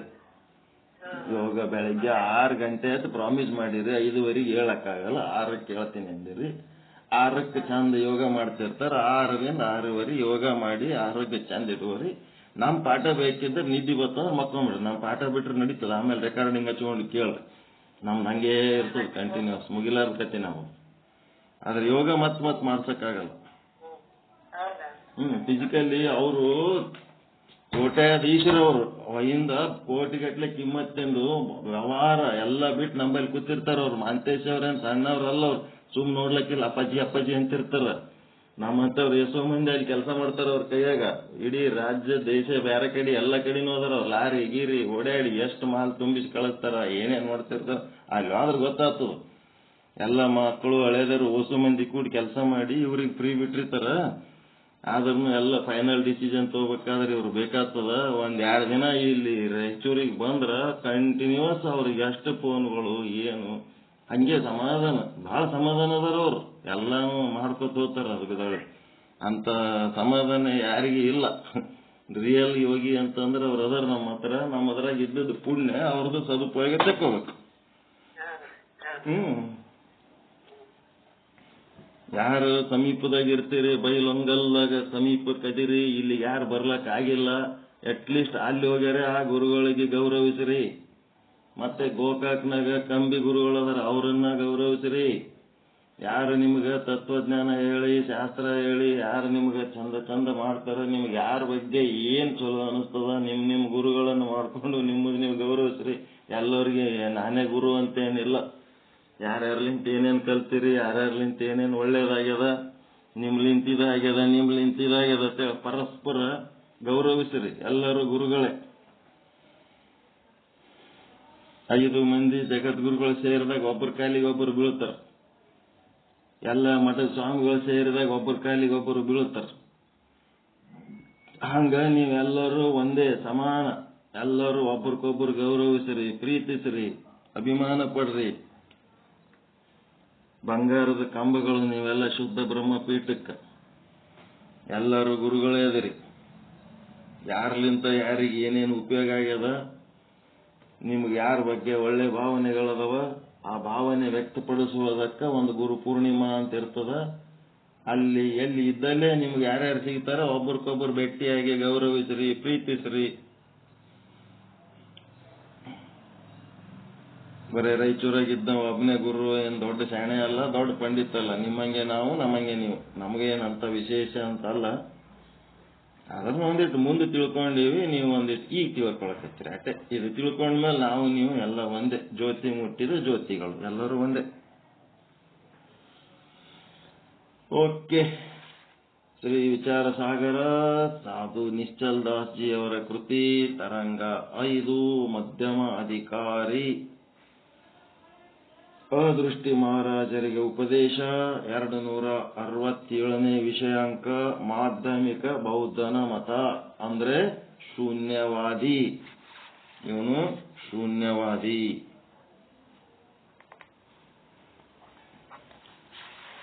ಎಲ್ಲಾನು ಇವನಿಗೆ ಶೂನ್ಯನೇ. ಶೂನ್ಯ ಶೂನ್ಯ ಅಂತಿರ್ತಾನೆ ಇವನೆಲ್ಲ.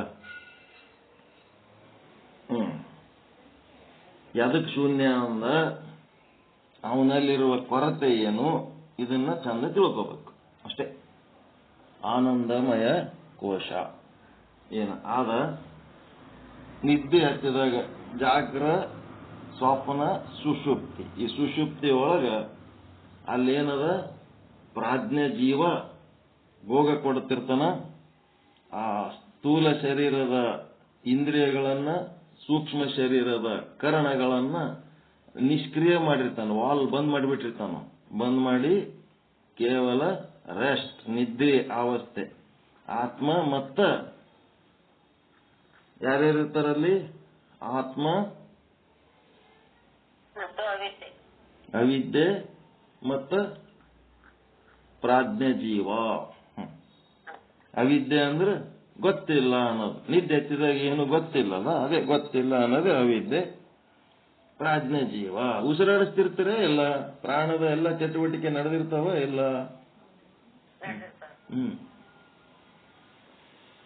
ಪ್ರಾಜ್ಞೆ ಜೀವ ಇರ್ತಾನ. ಆತ್ಮ ಅಂತೂ ಇರ್ತದ.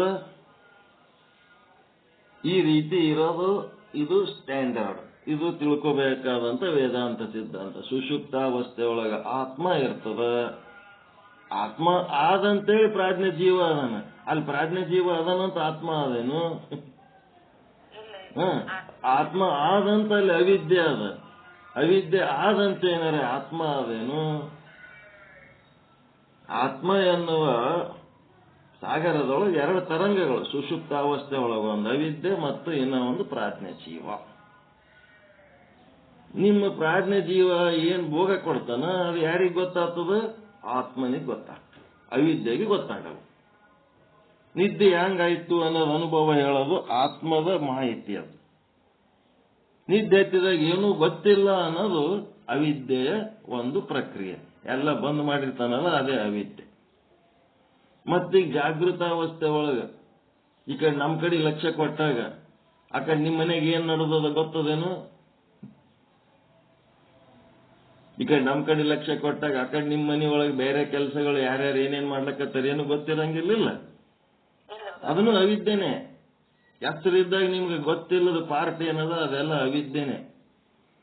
ನಿಮ್ಗೆ ಏನ್ ಗೊತ್ತದ ಅಷ್ಟೇ ವಿದ್ಯೆ, ಗೊತ್ತಿಲ್ಲದೆಲ್ಲ ಅವಿದ್ಯೆನೆ. ಜಾಗೃದಾಗನು ಅವಿದ್ಯೆ ಇರ್ತದ, ಸ್ವಪ್ನದಾಗನು ಅವಿದ್ಯೆ ಇರ್ತದ, ಸುಷುಪ್ತಿ ಒಳಗೂ ಅವಿದ್ಯೆ ಇರ್ತದೆ. ಸ್ವಪ್ನದಾಗ ನೀವೇನು ಸ್ವಪ್ನ ನೋಡ್ತಿರ್ತೀರಿ ಅಷ್ಟೇ ಕರೆ. ಜಗತ್ತಿನಾಗ ಉಳಿದದ್ದೆಲ್ಲ ಏನ್ ನೋಡೋದು ಏನು ಗೊತ್ತದ? ತುಂಬಾ ಹೊಚ್ಕೊಂಡು ಮಕ್ಕೊಂಡಿರಿ, ನಿಮ್ಮ ಹೊಚ್ಕೊಂಡು ಮಕ್ಕೊಂಡಿದ್ರ ಒಳಗ ನಿಮ್ಮ ಒಳಗಿನ ಬೆಳಕಿನಾಗ ನಿಮ್ಮ ಬೆಳಕಿನಾಗ ನೀವು ಏನೋ ನೋಡ್ಲಕತ್ತೀರಿ ಕನಸ. ನೀವು ಹೊಚ್ಕೊಂಡು ಮಕ್ಕೊಂಡಿದ್ ಬಿಟ್ರೆ ಹೊರಗೆ ಜಗತ್ತಿಲ್ಲ ಏನು? ಲೈಟ್ ತೆಗೆದು ಹೊಚ್ಕೊಂಡು ಮಕ್ಕೊಂಡಿರಿ, ಕನಸು ಬಿದ್ದದ. ನಿಮ್ಮ ಬೆಳಕಿನಾಗ ನೀವು ಜಗತ್ತು ನೋಡ್ಲಕತ್ತೀರಿ, ಅಲ್ಲಿ ಏನೋ ಕನಸು ನೋಡ್ಲಕತ್ತೀರಿ. ಮತ್ ನೀವು ಹೊಚ್ಕೊಂಡು ಮಕ್ಕೊಂಡದ್ದು ಬಿಟ್ರೆ ಉಳಿದದ್ದು ಜಗತ್ತು ಆದ ಇಲ್ಲ, ಹೊರಗೆ ಏನ್ ನಡೆದ ಗೊತ್ತಿಲ್ಲೋದಿಲ್ಲ. ಅದೆಲ್ಲ ಅವಿದ್ಯೆನೆ. ಅವಿದ್ಯೆ ಎಲ್ಲಾ ಕಾಲದಲ್ಲಿ ಅದ. ಜಾಗ್ರದಾಗದ, ಸ್ವಪ್ನದಾಗದ, ಸುಷುಪ್ತಿ ಒಳಗದ. ಯಾವಾಗ ಗೊತ್ತಿಲ್ಲ ಅದು ಅವಿದ್ಯೆ. ಏನ್ ಗೊತ್ತದ ಅದಿಷ್ಟೇ ವಿದ್ಯೆ. ಇಲ್ಲಿ ನಿದ್ದೆ ಹತ್ತಿದಾಗ ಏನದ ಅವಿದ್ಯೆ ಅದ. ಯಾವ ಇಂದ್ರಿಯಗಳ ವ್ಯವಹಾರ ಇಲ್ಲ, ಮನ ಬುದ್ಧಿಗಳ ವ್ಯವಹಾರ ಇಲ್ಲ. ಬರೀ ಪ್ರಾಜ್ಞ ಜೀವ ಅಂತಂದ್ರ ನಿಮ್ ಕಿಡ್ನಿ ಫಂಕ್ಷನ್ಸು, ಬ್ರೇನ್ ಚಾಲು ಇಲ್ಲ ಅಂತಂದ್ರ ಉಳಿದದ್ದೆಲ್ಲ ಹೆಂಗ್ ಚಾಲು ಇರ್ತದೆ? ಬ್ರೇನ್ ಚಾಲು ಇರ್ತದ.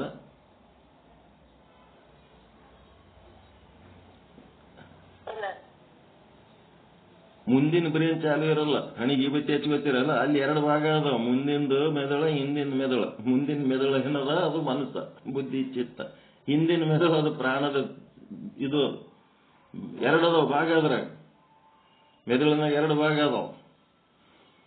ಹಿಂದಿಂದ ಏನದ ಪ್ರಾಣದ್ದು. ಅದು ಏನ್ ಮಾಡ್ತದ? ಎಲ್ಲ ಉಸಿರಾಟ, ರಕ್ತ ಪರಿಚಲನೆ ಅದೆಲ್ಲ ಕಂಟ್ರೋಲ್ ಮಾಡ್ತಿರ್ತವ. ಮುಂದಿಂದ ಏನದ ಮನಸ್ಸಿಂದ. ಹಣಿ ಬೈಲ್ ಹಚ್ಕೋತಿರಲ್ಲ ಈ ಬುತ್ತಿ, ಅದೆಲ್ಲ ಅದು ಮನಸ್ಸಿಂದ.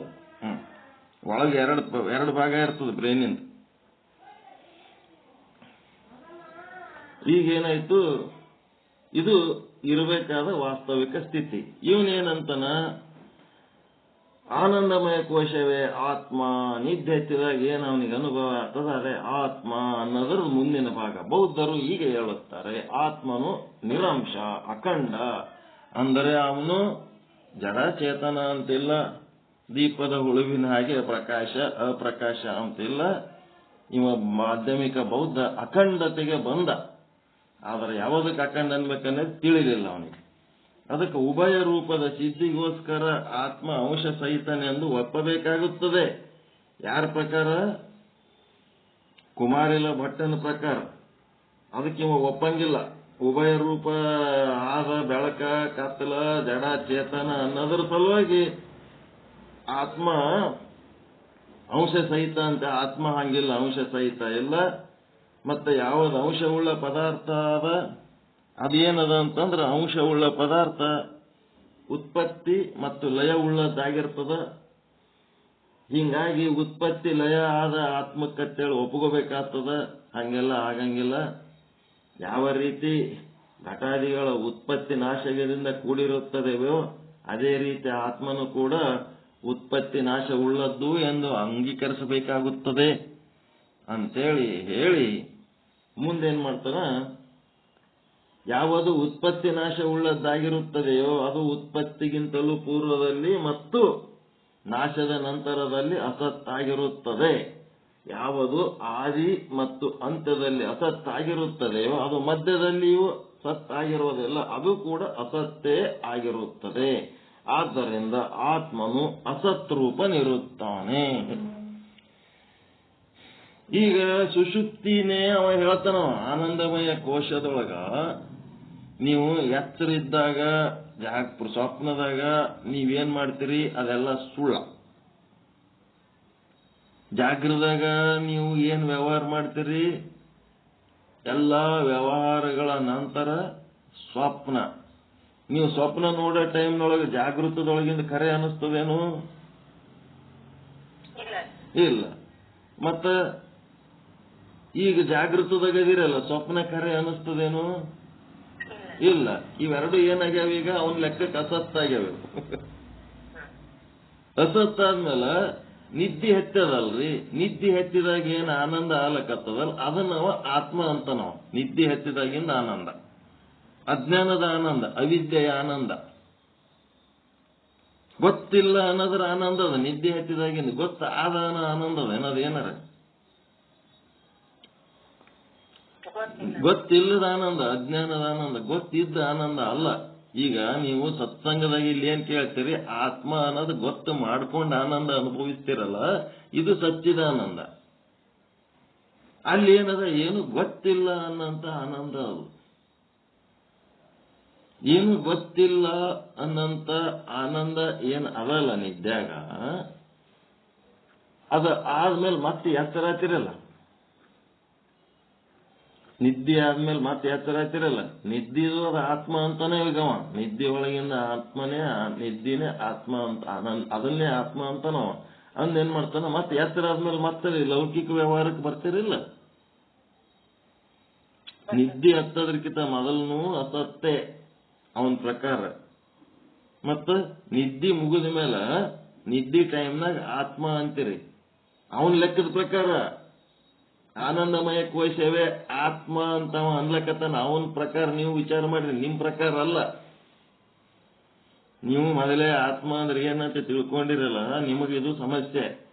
ಏನು ಗೊತ್ತಿರ್ಲಾರ್ದವನಿಗೆ ನಿದ್ದೆ ಹತ್ತಿದಾಗ ಏನ್ ಆನಂದ ಆಗ್ತದ ಅದೇ ಆತ್ಮ ನೋಡಪ್ಪ ಅಂತೇಳಿ, ಅದಕ್ಕಿಂತ ಮೊದಲು ನಿದ್ದೆ ಹತ್ತೋದ್ರಕ್ಕಿಂತ ಮೊದಲು ಜಾಗ್ರ ಸ್ವಪ್ನ ಎರಡೂ ಸುಳ್ಳಾಗ್ಯಾವಿಲ್ಲ. ಮತ್ತ ನೆಕ್ಸ್ಟ್ ಎತ್ತರ ಆದ್ಮೇಲೆ, ನಿದ್ದೆ ಎತ್ತಿದ ಮೇಲೆ ಎತ್ತರ ಆದ್ಮೇಲೆ ಅಲ್ಲಿನೂ ಜಾಗ್ರ ಸ್ವಪ್ನ ಅವು ಸುಳ್ಳು ಹೌದಿಲ್ಲ. ಮತ್ತ ಒಂದ್ ಕಡೆ ಸೃಷ್ಟಿ ಆಗ್ತದ, ಒಂದ್ ಕಡೆ ಲಯ ಆಗ್ತದ ಅಂದ್ಮೇಲೆ ಮಧ್ಯದಲ್ಲಿ ನಿದ್ದೆ ಮಾಡಾಗಿಂದ ಆನಂದ ಏನದ ಅದನ್ನೂ ಅಸತ್ತಾದ. ಜಾಗರನೂ ಅಸತ್ತು, ಸ್ವಪ್ನನೂ ಅಸತ್ತು, ಸುಷುಪ್ತಿನೂ ಅಸತ್ತು. ಸುಷುಪ್ತಿ ನಂತರ ಮತ್ತೆ ಏನ್ ಸೃಷ್ಟಿ ಆಗ್ತದ ಅದು ಅಸತ್ತು. ನಿನ್ನಿದು ಜಾಗ್ರ ಸ್ವಪ್ನ ಏನಾಗ್ಯದ, ಲಯ ಆಗ್ಯದಿಲ್ಲ. ನಿನ್ನಿ ಜಾಗ್ರನೂ ಲಯ ಆಗ್ಯದ, ನಿನ್ನಿ ಸ್ವಪ್ನನೂ ಲಯ ಆಗ್ಯದ. ಇವಾಗ ನಿದ್ದೆ ಹೆಚ್ಚದ ಅನ್ಕೊಳ್ರಿ. ನಿದ್ದೆ ಹೆಚ್ಚಿದ ಮೇಲೆ ಆತ್ಮದ ಗದಿರ ಅನ್ಕೊಳ್ರಿ. ಅವನಿಗೆ ಇದೇ ಆತ್ಮ, ನಿದ್ದೆ ಹೆಚ್ಚಿದ್ದೇ ಆತ್ಮ ಅಂತ ನಾವು ಆನಂದದ ಗದಿರಿ. ಮತ್ತೆ ಎತ್ತರ ಆದ್ಮೇಲೆ ಮತ್ತೊಂದು ಜಾಗ್ರ ಸ್ವಪ್ನ ಬರ್ತದಲ್ಲ, ಅದನ್ನು ಅಸತ್ಯ ಅದ. ಎರಡು ಅಸತ್ತುಗಳ ಮಧ್ಯ ಇದ್ದದ್ದಾದ್ರೂ ಅದ ಹೆಂಗ ಅಸತ್ಯ ಇರ್ಲಕ್ ಸಾಧ್ಯ ಅದ. ಮಧ್ಯದಲ್ಲಿ ನಿದ್ದೆ ಇರೋ ಅವಸ್ಥೆ ಕೂಡ ಅಸತ್ತೇ ಆದ. ಆನಂದಮಯ ಕೋಶ ಅವನಿಗೆ ಗೊತ್ತಾಗ್ಯದ, ಏನು ಈ ನಿದ್ದೆ ಒಳಗಿಂದನು ಸತ್ ಅಲ್ಲ ಅಂತೇಳಿ ಅವನಿಗೆ ಗೊತ್ತಾಗ್ಯದ. ಅದಕ್ಕೂ ನಾವು ಅಸತ್ ಅನ್ಲಕತ್ತಾನ. ಆದ್ರೆ ಅವನಿಗೆ ಆತ್ಮದ ಅನುಭವ ಇಲ್ಲ. ಅದು ಅವನ ಸಮಸ್ಯೆ. ಸತ್ ಚಿತ್ ಆನಂದ ನಿತ್ಯ ಪರಿಪೂರ್ಣದ ಅನುಭವ ಇಲ್ಲ ಅವನಿಗೆ. ಇಲ್ಲದಕ್ಕೆ ಏನಾಗ್ಬಿಡ್ತು, ಸೃಷ್ಟಿಗಿಂತ ಪೂರ್ವದಲ್ಲಿನೂ ಅಸತ್ತು, ಲಯ ಆದರ ನಂತರನೂ ಅಸತ್ತು, ಮಧ್ಯದಲ್ಲಿ ಈ ಸುಷುಪ್ತಾವಸ್ಥೆ ಒಳಗೆ ಏನ್ ಆನಂದ ಅನುಭವಿಸ್ಲಕತ್ತೀವಿ ಅದನ್ನು ಅಸತ್ತು. ಅದಕ್ಕೆ ಅವ ಆತ್ಮ ಅಂತ ನಾವು. ಈ ಎರಡನೇ ವಾಕ್ಯದೊಳಗ ಅದರಂತೆಯೇ ಆತ್ಮನಿಗಿಂತಲೂ ಭಿನ್ನವಾದ ಸಂಪೂರ್ಣ ಪದಾರ್ಥಗಳು ಜಾಗ್ರ ಮತ್ತು ಸ್ವಪ್ನ ಅವು ಕೂಡ ಉತ್ಪತ್ತಿ ನಾಶ ಉಳ್ಳವಾಗಿವೆ. ಆದ್ದರಿಂದ ಅಸತ್ರೂಪವಿರುತ್ತವೆ. ಇಲ್ಲಿ ಈ ವಾಕ್ಯದಾಗ ನಿಮಗೆ ಕನ್ಫ್ಯೂಷನ್ ಈ ರೀತಿಯಿಂದ ಆತ್ಮನು ಹಾಗೂ ಅನಾತ್ಮಗಳಾದ ಸಮಗ್ರ ವಸ್ತುಗಳು ಅನಾತ್ಮ ರೂಪವೇ ಆಗಿವೆ, ಶೂನ್ಯವೇ ಆಗಿವೆ. ಹೆಂಗ್ ತಿಳ್ಕೊಂಡ್ರಿ ಇದು? ಈ ರೀತಿಯಿಂದ ಈ ವಾಕ್ಯ ಬರ್ಕೊಳ್ರಿ. ಏನದ? ಈ ರೀತಿಯಿಂದ ಆತ್ಮನು ಹಾಗೂ ಅನಾತ್ಮಗಳಾದ ಸಮಗ್ರ ವಸ್ತುಗಳು ಅನಾತ್ಮ ರೂಪವಾಗಿರೋಣದರಿಂದ ಶೂನ್ಯವೇ ಪರಮತತ್ವವಿರುತ್ತದೆ. ಈ ವಾಕ್ಯ ಬರ್ಕೊಳ್ರಿ, ಇದು ಬಿಡಿಸ್ಬೇಕು ನೀವೀಗ. ಈ ರೀತಿಯಿಂದ ಏನ್, ಯಾವ ರೀತಿ? ರೀತಿ ಏನದ? ಸೃಷ್ಟಿಗಿಂತ ಪೂರ್ವದಲ್ಲಿನೂ ಅಸತ್ತು, ಲಯದ ನಂತರನೂ ಅಸತ್ತು. ಆ ಸೃಷ್ಟಿ ಮತ್ತು ಲಯದ ಮಧ್ಯ ಇರೋದಕ್ಕೆ ಏನಂತ ನಾವು ಆತ್ಮ ಅಂತನ. ಅದು ಯಾವ ಆತ್ಮ? ಸುಷುಪ್ತಾವಸ್ಥೆ. ಸುಷುಪ್ತಾವಸ್ಥೆಗೆ ಅವನು ಆತ್ಮ ಅಂತನ. ಆನಂದಮಯ ಕೋಶ ಅದೇ ಆತ್ಮ ಅಂತ ನಾವು. ಈಗ ಎಲ್ಲೇನಾಯ್ತು? ಅದಕ್ಕ ಈ ಸುಷುಪ್ತಾವಸ್ಥೆಯಲ್ಲಿರುವ ಆನಂದಮಯ ಕೋಶ ಉಂಟಾಗುವುದಕ್ಕಿಂತ ಮೊದಲೂ ಶೂನ್ಯ, ಅಥವಾ ಅಸತ್ತು. ಈ ಸುಷುಪ್ತ ಅವಸ್ಥೆ ಮುಗಿದ ಮೇಲೂ ಮತ್ತೆ ಜಾಗೃತ ಅವಸ್ಥೆಗೆ ಏನು ಹೋಗ್ತೀರಿ, ಅದನ್ನು ಅಸತ್ತು. ಎರಡು ಅಸತ್ತಿದ್ಮೇಲೆ ಮಧ್ಯದಲ್ಲಿ ಈ ನಿದ್ದೆ ಹತ್ತಿದ ಆನಂದಮಯ ಕೋಶ ಅಥವಾ ಸುಷುಪ್ತ ಅವಸ್ಥೆ ಏನದ, ಇದು ಆದ್ರೂ ಸತ್ತಿರ್ಲಕ್ಕೆ ಹೆಂಗ್ ಸಾಧ್ಯ ಅದ, ಇದನ್ನು ಅಸತ್ತೇ ಆದ. ಈ ಜಗತ್ತಿನೊಳಗೆ ಅಸತ್ತು ಬಿಟ್ರೆ ಮತ್ತೇನು ಇಲ್ಲ. ಹೀಗಾಗಿ ಶೂನ್ಯನೇ ಪರಮ ತತ್ವವಾಗಿದೆ ಅವನ ಲೆಕ್ಕದ ಪ್ರಕಾರ. ಅದಕ್ಕೆ ವಾಕ್ಯ ಬರ್ಕೊಂಡ್ರೆ, ಈ ರೀತಿಯಿಂದ ಆತ್ಮನು ಹಾಗೂ ಅನಾತ್ಮಗಳಾದ ಸಮಗ್ರ ವಸ್ತುಗಳು ಅನಾತ್ಮ ರೂಪವಾಗಿರುವುದರಿಂದ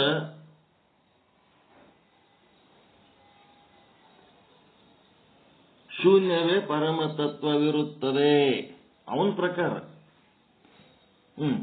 ಈ ವಾಕ್ಯದೊಳಗೆ ಏನೇನದು ಹೋದ್ರಿ, ಈ ರೀತಿಯಿಂದ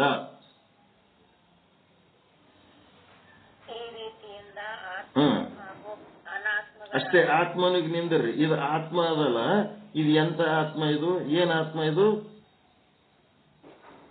ಸಚ್ಚಿದಾನಂದನ ಅಥವಾ ಮಾಧ್ಯಮಿಕ ಬೌದ್ಧನ ಆನಂದಮಯ ಕೋಶ? ಯಾವುದಕ್ಕೆ ಆತ್ಮ ಅಂತೀರಿ ಇಲ್ಲಿಗೆ ನೀವು?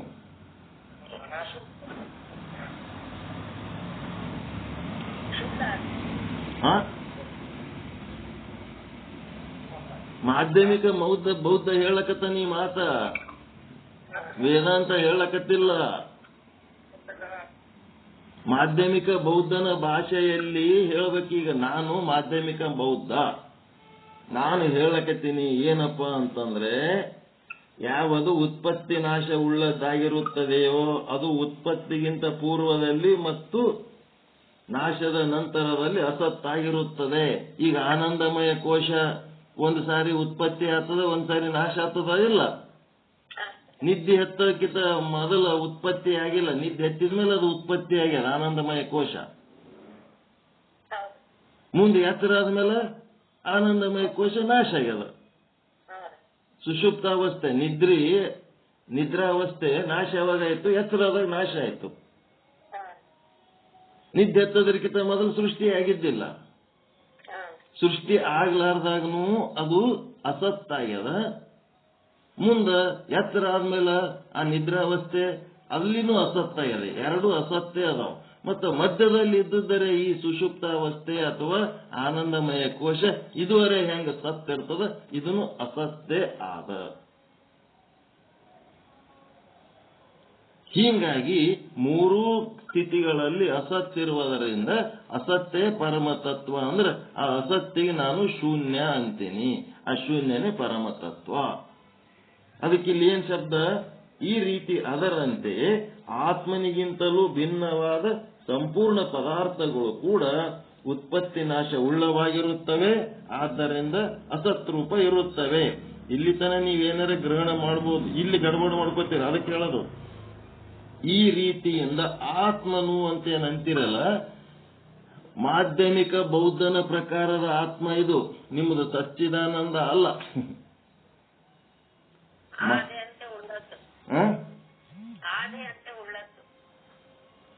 ಆದಿ ಅಂತ್ಯ ಉಳ್ಳ ಆನಂದಮಯ ಕೋಶ ಅಥವಾ ಆದಿ ಅಂತ್ಯ ಉಳ್ಳ ಆನಂದಮಯ ಕೋಶ ಅಥವಾ ಸುಷುಪ್ತಾವಸ್ಥೆ, ಇದಕ್ಕವ ಆತ್ಮ ಅಂದನ. ಮತ್ತೆ ಆ ಸುಷುಪ್ತಾವಸ್ಥೆಯ ಆದಿಗಿಂತ ಹಿಂದೆ ಇದ್ದದ್ದು ಮತ್ತು ಅಂತ್ಯದ ನಂತರದಲ್ಲಿರೋದು ಅದನ್ನು ಅನಾತ್ಮನೇ ಅದಾವ. ಹೀಗಾಗಿ ಮೂರು ಅಸತ್ತೇನೆ ಅದಾವ. ಹೆಂಗಿದು ಅರ್ಥ ಆಯ್ತಾ? ಆತ್ಮ ಅನಾತ್ಮ ಅಂತ ಎದಕ್ಕಂದನ? ನಿದ್ರಾವಸ್ಥೆ, ಸುಷುಪ್ತಾವಸ್ಥೆ, ಆನಂದಮಯ ಕೋಶ ಗಟ್ಟಿಯಾಗಿ ಹಿಡ್ಕೋರಿ. ಈ ಒಂದು ಮಾಧ್ಯಮಿಕ ಬೌದ್ಧನ ಪ್ರಕಾರ ಅದು ಅವನ ಪ್ರಕಾರ ಆತ್ಮ. ಮತ್ತ ನಿದ್ರಾವಸ್ಥೆಗಿಂತ ಮುಂಚೆ ಎಚ್ಚರಿದ್ರಿಲ್ಲ, ಕನಸು ಕಾಣ್ತಿದ್ರೋ ಎಚ್ಚರಿದ್ರೋ, ಅದು ಏನದ? ಅನಾತ್ಮನೇ ಆದದು. ಮತ್ತ ಎತ್ತರ ಆದ್ಮೇಲೆ ನಿದ್ದಿ ಹತ್ತಿದಾಗ ಆತ್ಮಸ್ಥಿತಿಯಾಗದಿರಿ ಅಂತ. ಯಾವುದು? ಶೂನ್ಯವಾದಿ ಆತ್ಮನ ಸ್ಥಿತಿ, ಆನಂದಮಯ ಕೋಶದಾಗದಿರಿ. ನಿದ್ರಿ ಮುಗಿದ ಮೇಲೆ ಎತ್ತರ ಹತ್ತಿರಲ್ಲ, ಅದು ನಿದ್ರಾವಸ್ಥೆ, ಆತ್ಮದ ಅವಸ್ಥೆ ಲಯ ಆದ್ಮೇಲೆ ಮತ್ತೇನಾಯ್ತು? ಮತ್ತೆ ಎಚ್ಚರಿಕಾದ್ಮೇಲೆ ಮತ್ತೆ ಅದೇ ಲೌಕಿಕ ಜೀವನ, ಜಾಗ್ರ ಸ್ವಪ್ನದಾಗಿರ್ತಿರಲ್ಲ, ಅದನ್ನು ಅನಾತ್ಮನೇ ಆದ. ಆದಿಯಲ್ಲಿ ಅನಾತ್ಮ ಅದ, ಅಂತ್ಯದಲ್ಲಿ ಅನಾತ್ಮ ಅದ. ಮಧ್ಯದಲ್ಲಿರೋದರೆ ಹೆಂಗ ಆತ್ಮ ಇರ್ಲಕ್ ಸಾಧ್ಯ ಅದ? ಮಧ್ಯದಲ್ಲಿರೋದನು ಅನಾತ್ಮ ಅವ ಹೇಳೋದು. ಈ ರೀತಿಯಾಗಿ ಆತ್ಮನೂ ಅನಾತ್ಮಗಳು ಸಮಗ್ರ ವಸ್ತುಗಳು ಅನಾತ್ಮ ರೂಪವಾಗಿರೋಣದ್ರಿಂದ ಶೂನ್ಯವೇ ಪರಮತತ್ವವಿರುತ್ತದೆ.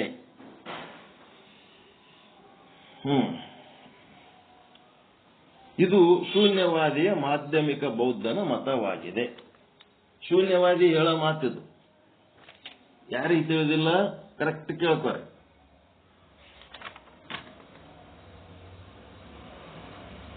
ಶೂನ್ಯವಾದಿಯ ಆತ್ಮ ಯಾವುದು?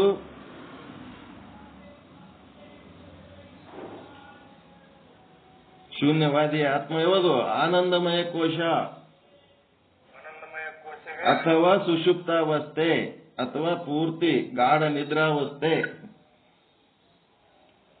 ಅದು ಆಗೋದಕ್ಕಿಂತ ಮೊದಲ, ನಿದ್ದೆ ಹತ್ತೋದಕ್ಕಿಂತ ಮೊದಲ ಮತ್ತೆ ಎಚ್ಚರಾದ ನಂತರ ಏನು ನಮಗೆ ಸ್ಥಿತಿ ಪ್ರಾಪ್ತಿ ಆಗ್ತಾವ ಅವೆಲ್ಲ ಅನಾತ್ಮ ಅದಾವ. ಎರಡು ಅನಾತ್ಮಗಳ ಮಧ್ಯ ಇರುವುದಾದ್ರೂ ಅದು ಹೆಂಗ ಆತ್ಮ ಇರ್ಲಕ್ ಸಾಧ್ಯದ? ಮಧ್ಯದಲ್ಲಿ ಕೂಡ ಅನಾತ್ಮನೇ ಆದ. ಸುಷುಪ್ತಾವಸ್ಥೆನೂ ಅನಾತ್ಮನೇ ಆದ.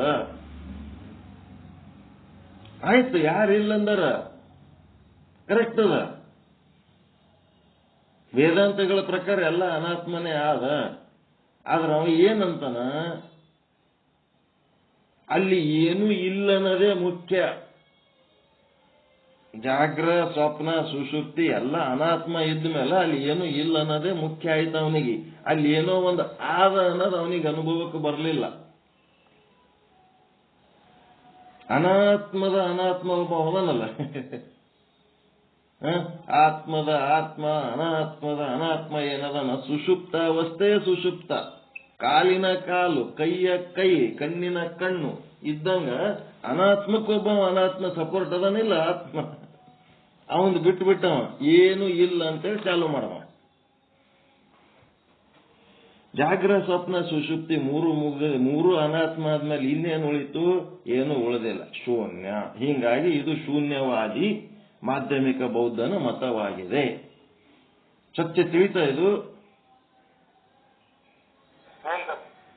ತಿಳಿದಿಲ್ಲ ಅಂದ್ರೆ ಇನ್ನ 8 ದಿನ ಇದೇ ನಡೀತದ. ತಿಳಿದೋದನ್ನ ತನ ಬಿಡಂಗಿಲ್ಲ. ಇದನ್ನ ಪಾಠ, ಇದು ಪ್ರವಚನ ಹೇಳಿ ಎದ್ದೋಗೋದಲ್ಲ. ಇದು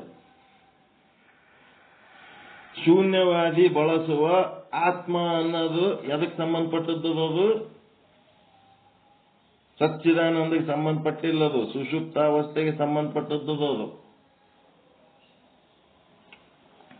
ಆನಂದಮಯ ಕೋಶಕ್ಕೆ ಸಂಬಂಧಪಟ್ಟದ್ದದ.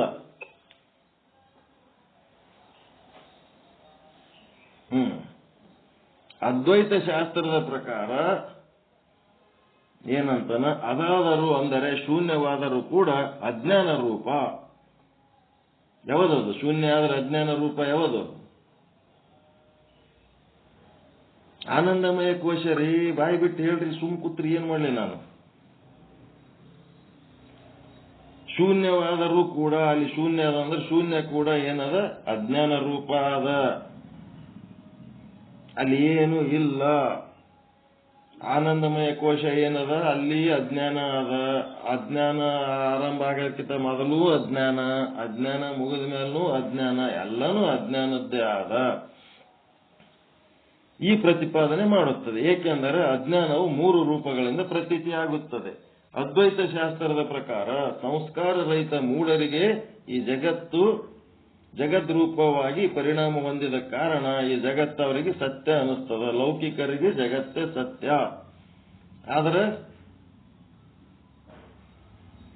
ಅದು ಜ್ಞಾನದ ಅದು ಅದು ಆ ಅಭಿಪ್ರಾಯ ಜಗತ್ತು ಸತ್ಯ ಅನ್ನೋದು ಜ್ಞಾನದ ಅಜ್ಞಾನದ? ಅಜ್ಞಾನದ್ದದು. ಯಾರಿಗೆ? ಮೂಢರಿಗೆ. ಮತ್ತಿನ್ಯಾರಿಗೆ? ಅದೇ ಅದ್ವೈತ ಶಾಸ್ತ್ರಕ್ಕೆ ಅನುಸಾರವಾಗಿ ಪುಸ್ತಕ ಓದಿದ ಪಂಡಿತರೇನಿರ್ತಾರಲ್ಲ ಅವ್ರಿಗೆ ಕನ್ಫ್ಯೂಸ್, ಸುಮ್ಮನೆ ಕೂತಿಲ್ಲ, ಪೂರ್ತಿ ತಿಳಿದಿಲ್ಲ. ಅರ್ಧಂಬರ್ಧ ಶಾಸ್ತ್ರ ತಿಳ್ಕೊಂಡು ಅನುಭವಕ್ಕೆ ಹೋಗ್ಲಿಲ್ಲ, ಸ್ವಾನುಭವಕ್ಕೆ ಹೋಗ್ಲಿಲ್ಲ. ಅವ್ರು ಸುಮ್ಮಿದ್ರಂದ್ರೆ ಈ ತರ ಏನಾರ ಜಗತ್ತು ಸತ್ಯ ಅನ್ನೋದ್ರಾಗ ಉಳಿತಿದ್ರು. ಈಗ ಅವ್ರಿಗೆ ಏನಾಗ್ಯದ, ಬುಕ್ ಓದ್ಯಾರ, ಜಗತ್ತು ಮಿಥ್ಯೆ ಅನಿಸ್ಲಕತ್ತದ, ಮಿಥ್ಯೆ ಆಗಿಲ್ಲ. ಅದೇ ಜಗತ್ತಿಗೆ ಹಿಡ್ಕೊಂಡು ಚೆಕ್ಕಿಗೆ ಬಿದ್ದು ಬದುಕ್ಲಕತ್ತಾರ, ಮಿಥ್ಯ ಅಂತಾರ. ಇದು ಏನದ, ಇವ್ರಿಗೇನಂತ ಅನಿರ್ವಚನೀಯ, ಪೂರ್ತಿ ಮಿಥ್ಯೆ ಮಾಡ್ಕೊಂಡಿಲ್ಲ, ಸತ್ಯದ ಅನುಭವ ಆಗಿಲ್ಲ. ಆದ್ರೂ ಅವ್ರಿಗೆ ಜಗತ್ತು ಸತ್ಯ ಅನ್ಲಕ್ಕ ಮನಸ್ಸಿಲ್ಲ, ಮತ್ತ ಮಿಥ್ಯ ಅಂತ ಹೇಳಕ್ಕೆ ಅನ್ನೋ ಧೈರ್ಯ ಇಲ್ಲ. ಇವ್ರಿಗೆ ಏನದ ಅನಿರ್ವಚನೀಯ. ಈಗ ಅಜ್ಞಾನ ಸ್ವಲ್ಪ ಇದ್ರೂ ಅಜ್ಞಾನನೇ ಹೌದಾ? ಇಲ್ಲ, ಸ್ವಲ್ಪ ಅದ ರೀ ಅಜ್ಞಾನ ಅಂತಂದ್ರ. ಏನದ್ರ ಅರ್ಥ? 23 ತಾಸ ಗಂಡನ ಬಲ್ಲೇ ಇರ್ತೀನಿ, 1 ತಾಸು ಹೊರಗೆ ಯಾರ ಬಲ್ಲೆ ಹೋಗಿ ಬರ್ತೀನಿ ಅಂದ್ರ 24 ತಾಸು ಹೋಗಿ ಬರೋರು ಆಟೆ, 1 ತಾಸು ಹೋಗಿ ಬರೋರು ಆಟೆ. ಅಜ್ಞಾನ ಸ್ವಲ್ಪ ಇದ್ರು ಅಜ್ಞಾನಿನೇ. ಎಲ್ಲಿ ತನಕ 100% ಜ್ಞಾನ ಆಗಂಗಿಲ್ಲ, ಅಲ್ಲಿ ತನಕ ಅಜ್ಞಾನನೇ ನಾವು ಮುಖ್ಯವಾಗಿ ಗುರಿ ಇಟ್ಕೊಂಡು ಅದನ್ನ ಏನ್ ಮಾಡ್ತಿರ್ಬೇಕು, ಬ್ಲಾಸ್ಟ್ ಮಾಡ್ಕೊತ ಹೋಗ್ತಿರ್ಬೇಕು. ನಮ್ಮ ಗುರಿ ಎಲ್ಲ ಅಜ್ಞಾನದ ಕಡೆ ಇಟ್ಕೊಂಡು ನಮ್ಗೆ ಏನ್ ತಿಳಿದಿಲ್ಲ ಅದನ್ನ ತಿಳ್ಕೊಳ್ಳಕ್ ಪ್ರಯತ್ನ ಮಾಡ್ಬೇಕು. ನಾವೇನ್ ಮಾಡೀವಿ, ಏನು ತಿಳಿದಿಲ್ಲ ಅನ್ನೋದು ತಿಳ್ಕೊಳ್ಳೋದಕ್ಕೆ ಲಕ್ಷ್ಯ ಇಲ್ಲ. ನಾವೇನೋ ಭಾರಿ ತಿಳ್ಕೊಂಡಿವಿ ಅಂತ ತಿಳ್ಕೊಂಡು ಭಾರಿ ದೊಡ್ಡ ಪಂಡಿತರ ಅಭಿಮಾನ ಪಟ್ಕೊಂಡು ನಮ್ಮ ಮಟ್ಟಕ್ಕೆ ನಾವೇ ಬೆಂಚ್ ಚಪ್ಪರ್ಸ್ಕೊತ ತಿರುಗಾಡ್ಲಕತ್ತೀವಿ. ನಮ್ಗೆ ಏನ್ ಗೊತ್ತಿಲ್ಲ ಅನ್ನೋದು ಬಹಳ ಮುಖ್ಯ. ಅದನ್ನೇ ನಾವು ಏನ್ ಮಾಡ್ಬೇಕಾಗ್ಯದ, ಸಾಯಿಸ್ಬೇಕಾಗ್ಯದ, ಅಜ್ಞಾನವನ್ನ ನಾಶ ಮಾಡ್ಬೇಕಾಗ್ಯದ. ಅದಕ್ಕೆ ಇಲ್ಲೇನಾಗ್ಯದ, ಶಾಸ್ತ್ರ ನಿಪುಣನಿಗೆ ಅನಿರ್ವಚನೀಯ, ಮತ್ತು ಜ್ಞಾನ ನಿಷ್ಠೆ ಹೊಂದಿದವನಿಗೆ, ವಿದ್ವಾನನಿಗೆ ಇದು ಅಜ್ಞಾನ ಅನ್ನೋದು ತುಚ್ಛ, 0. ಅವನಿಗೇನಿಲ್ಲ, ಇವೆಲ್ಲ ಈ ವಿಚಾರಗಳೇ ಎಲ್ಲ ತೆಗೆದೋಗಿತಾನೋ. ಈ ವಿಚಾರಗಳೇ ತೆಗೆದು ಬಿಸಾಕ್ತಾನೋ. ಏನಿಲ್ಲ, ಇದು ಜ್ಞಾನ ಅಜ್ಞಾನ ಏನದ ಎಲ್ಲ ಓಸು, ಆತ್ಮ ಅನಾತ್ಮ ಎಲ್ಲಾನು ಈ ಲೋಕದ ಜನರ ವಿಚಾರಗಳು. ಅವನು ಲೋಕ ಪರಮ ಸತ್ಯದ ಅನುಭವ ಆದವನಿಗೆ ಇವೆಲ್ಲ ವಸ್ತು ತುಚ್ಛ, ಇವು ಸಣ್ಣ ಹುಡುಗರ ಮಾತುಗಳು ಇವು ಅಷ್ಟೇ.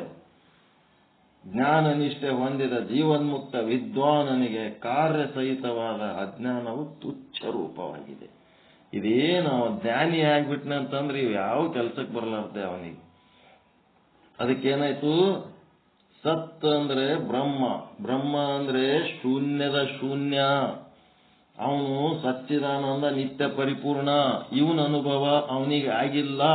ಮಾಧ್ಯಮಿಕ ಬೌದ್ಧನಿಗೆ ಆಗ್ಲಾರ್ದಕ್ಕ ಅವನೇನ್ ಮಾಡ್ಯಾನ, ಕೇವಲ ಸುಷುಪ್ತಾವಸ್ಥೆನೂ ಅಜ್ಞಾನ, ಸುಷುಪ್ತ ಅವಸ್ಥೆಗಿಂತ ಮೊದಲಿರೋದನು ಅಜ್ಞಾನ, ಸುಷುಪ್ತಾವಸ್ಥೆ ನಂತರನೂ ಅಜ್ಞಾನ. 2 ಅಜ್ಞಾನಗಳ ಮಧ್ಯೆ ಇರೋದಾದ್ರೆ ಹೆಂಗ ಜ್ಞಾನ ಇರ್ತದ, ಅದು ಅಜ್ಞಾನ. ಹೀಗಾಗಿ ಎಲ್ಲ ಕಡೆ ಅಜ್ಞಾನವೇ ಪ್ರಸಿದ್ಧ ಮಾಡಿ, ಅನಾತ್ಮನೇ ಪ್ರಸಿದ್ಧ ಮಾಡಿ, ಅದಕ್ಕವ ಒಂದು ಶೂನ್ಯ, ಏನೂ ಇಲ್ಲ ಅಂತೇಳಿ ಹೆಸರಿಟ್ಟುಬಿಟ್ಟ.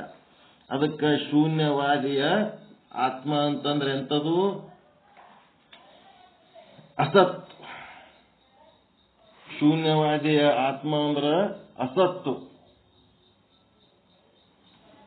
ಮತ್ತ ಶೂನ್ಯವಾದಿಯ ಆತ್ಮ ಅಂದ್ರೆ ಸುಷುಪ್ತಾವಸ್ಥೆ. ಇವು ಬರ್ಕೊಂಡ್ಬಿಡ್ರಿ. ಶೂನ್ಯವಾದಿಯ ಆತ್ಮ ಈಸ್ ಈಕ್ವಲ್ ಟು ಅಸತ್ತು, ಸುಷುಪ್ತಾವಸ್ಥೆ, ಆನಂದಮಯ ಕೋಶ. ಈ ಒಂದು ಶುದ್ಧ ಬ್ರಹ್ಮನ ಅವಸ್ಥೆ ಏನದಲ್ಲ, ಅವನು ಮುಂದ ಉಳಿದು ಎಲ್ಲ ತುಚ್ಛ. ತುಚ್ಛ, ಶುದ್ಧ ಬ್ರಹ್ಮ ಒಂದೇ ಸತ್ಯ, ಉಳಿದುದೆಲ್ಲ ತುಚ್ಛ. ಅದು ಸುಷುಪ್ತಿ ಅವಸ್ಥೆ ಯಾಕಿರ್ಲಕ್ಕ, ಅವ ಆತ್ಮ ಯಾಕನ್ಲಕ್ಕ, ಅನಾತ್ಮ ಯಾಕನ್ಲಕ್ಕ, ಅದೆಲ್ಲ ತುಚ್ಛ. ಅದಕ್ಕೆ ಸುಷುಪ್ತಾವಸ್ಥೆ, ಆನಂದಮಯ ಕೋಶ, ತುಚ್ಛ, ಅಸತ್ತು ಮತ್ತು ಶೂನ್ಯ. ಇವೆಲ್ಲ ಓಸು ಶಬ್ದಗಳು ಒಂದೇ ಒಂದು ಅಜ್ಞಾನದ ಅರ್ಥ. ಹೀಗಾಗಿ ಸೃಷ್ಟಿಯೇ ಏನದು, ಈ ಸೃಷ್ಟಿ ಅದಲ್ಲ, ಅವನಿಗೆ ಆತ್ಮ, ಸೃಷ್ಟಿಕರ್ತ ಅಲ್ಲ. ಸೃಷ್ಟಿ ಒಳಗಿದ್ದದ್ದೇ ಅವನ ಆತ್ಮ, ಸೃಷ್ಟಿಕರ್ತ ಅಲ್ಲ. ಮತ್ತೆ ಸೃಷ್ಟಿ ಪೂರ್ವ ಮತ್ತೆ ಸೃಷ್ಟಿ ನಂತರ ಲಯ ಅವು ಏನೇನದವಲ್ಲ ಅವೆಲ್ಲ ಓಸು ಏನದವ ಶೂನ್ಯ ಅಂತೇಳಿ ಅವ ಏನ್ ಮಾಡ್ತಾನ, ಸೃಷ್ಟಿಗೆ ಸಂಬಂಧಪಟ್ಟದ್ದು ಹೇಳ್ತಾನ ಹೊರತು ಸೃಷ್ಟಿಕರ್ತನ ಗಂಧ ಅವನು ಬಲ್ಲಿ ಇಲ್ಲ. ಶೂನ್ಯ ಅನ್ಸಿದ್ದು ಖರೆ ಅದ ಇಲ್ಲ, ನಮಗೂ ಶೂನ್ಯ. ಅವ ಹೇಳೋದು ಶೂನ್ಯ ಹೌದಾ ಅಲ್ಲ? ಈಗ ನಿಮ್ಗೆ ಸುಷುಪ್ತಾವಸ್ಥೆ ಏನ್ ಸತ್ಯ ಅದ ನಿಮಗ?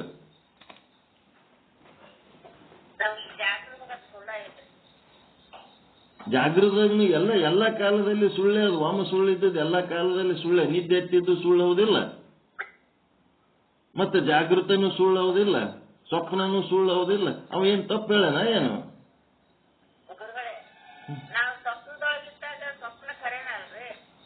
ಸ್ವಪ್ನದಾಗಿದ್ದಾಗ ಸ್ವಪ್ನ ಕರೆ, ಆದ್ರ ಸ್ವಪ್ನದಕ್ಕಿಂತ ಮೊದಲು ಯಾವ ಅವಸ್ಥೆ ಒಳಗಿರ್ತೀರಿ? ಜಾಗೃತ ಅವಸ್ಥೆ. ಜಾಗೃತ ಅವಸ್ಥೆ ಅದೇ ಪಾಯಿಂಟ್ ಅವ ಅಲ್ಲಿ ಹೇಳೋಣ, ಅದು ಕ್ಯಾಚ್ ಮಾಡ್ಲಿಲ್ಲ ನೀವು. ಸ್ವಪ್ನದಾಗಿದ್ದಾಗ ನಿಮ್ದು ಜಾಗೃತ ಅವಸ್ಥೆ ಅಸತ್ತು ಹೌದಿಲ್ಲ? ಮತ್ತ ನೀವು ಸ್ವಪ್ನದ ಮುಗಿದ ಮೇಲೆ ನೀವು ಪೂರ್ತಿ ನಿದ್ದೆ ಹತ್ತಿದ ಸುಷುಪ್ತಿಗೆ ಬಂದಾಗ ಸುಷುಪ್ತಿನೂ ಅಸತ್ ಹೌದಿಲ್ಲ? ಮತ್ತ ಆ ಕಡೆ ಜಾಗ್ರನೂ ಅಸತ್ತು, ಈ ಕಡೆ ಸುಷುಪ್ತಿನೂ ಅಸತ್ತು ಅಂದ್ಮೇಲೆ ಎರಡು ದಂಡೆಗಳು ಅಸತ್ತಿದ್ದಾಗ ಅದರ ಮಧ್ಯೆ ಇದ್ದದಾದ್ರೂ ಹೆಂಗ ಸತ್ತಿರ್ತದಂತ ನಾವ ಬೌದ್ಧ ಜಾಗ್ರದಾಗಿ ಅದೇ ಮತ್ತ ಅದನ್ನು ಅಸತ್ಯ ಅಂತ ಹೇಳ್ತಾನ.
ಈಗ ಇಲ್ಲೇ ಇಲ್ಲ ಅಂತ ನೀವೇನು ಹೇಳ್ತಿರಲ್ಲ, ಅದನ್ನೇ ಅವ ಶೂನ್ಯ ಅನ್ಲಕತ್ತಾನ.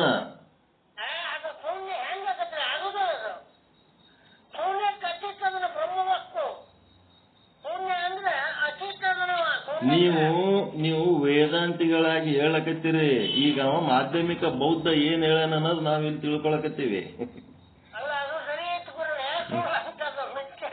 ಈಗ ಇಲ್ಲೇ ಇಲ್ಲ, ಜಾಗೃತನೂ ಇಲ್ಲ, ಸ್ವಪ್ನನೂ ಇಲ್ಲ, ಸುಷುಪ್ತಿನೂ ಇಲ್ಲ ಅನ್ನೋದು ಆ ಮಟ್ಟಿಗೆ ಅವನಿಗೆ ಅನುಭವ ಆಗ್ಯದ. ಮಾಧ್ಯಮಿಕ ಬೌದ್ಧನಿಗೆ ಇಲ್ಲ ಅನ್ನೋದೇನೆ ಅವ ಶೂನ್ಯ ಅನ್ಲಕತ್ತಾನ.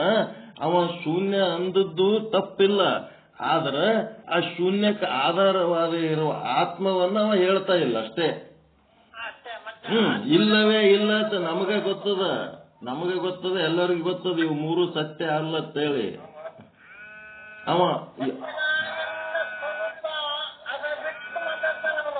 ಅದೇ ಮತ್ತ ಅದು ಹೇಳ್ತಾ ಇಲ್ಲ ಅವನು.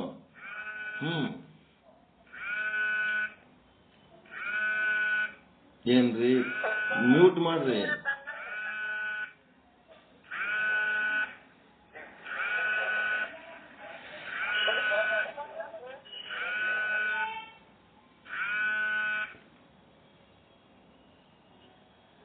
ಈಗ ಎಲ್ಲಿಗೆ ಬಂದು ನಿಂತಾನಂತಂದ್ರ ಜಾಗ್ರನೂ ಮಿಥ್ಯ, ಆ ಕಡೆ ಸುಷುಪ್ತಿನೂ ಮಿಥ್ಯ ಆದ್ಮೇಲೆ ಮಧ್ಯದಲ್ಲಿರೋ ಸ್ವಪ್ನರ ಹೆಂಗ ಸತ್ಯ? ಅಥವಾ ನೀವು ಯಾವುದೇ ಒಂದು ಮೂರು ಅವಸ್ಥೆ ಒಳಗ ಒಂದು ನಡವರ್ಕ ತಗೋರಿ, ಎರಡು ಆ ಕಡೆ ಈ ಕಡೆ ಹಾಕ್ರಿ, ಯಾವ ಅವಸ್ಥೆ ಹಾಕಿರ್ಲಕ್ಕ ಮೂರರಾಗ ಎರಡು ಮಿಥ್ಯ ಇದ್ಮೇಲೆ ಒಂದು ನಡವರ್ಕಿಂದ ಹೆಂಗ್ ಸತ್ಯ ಇರ್ತದ?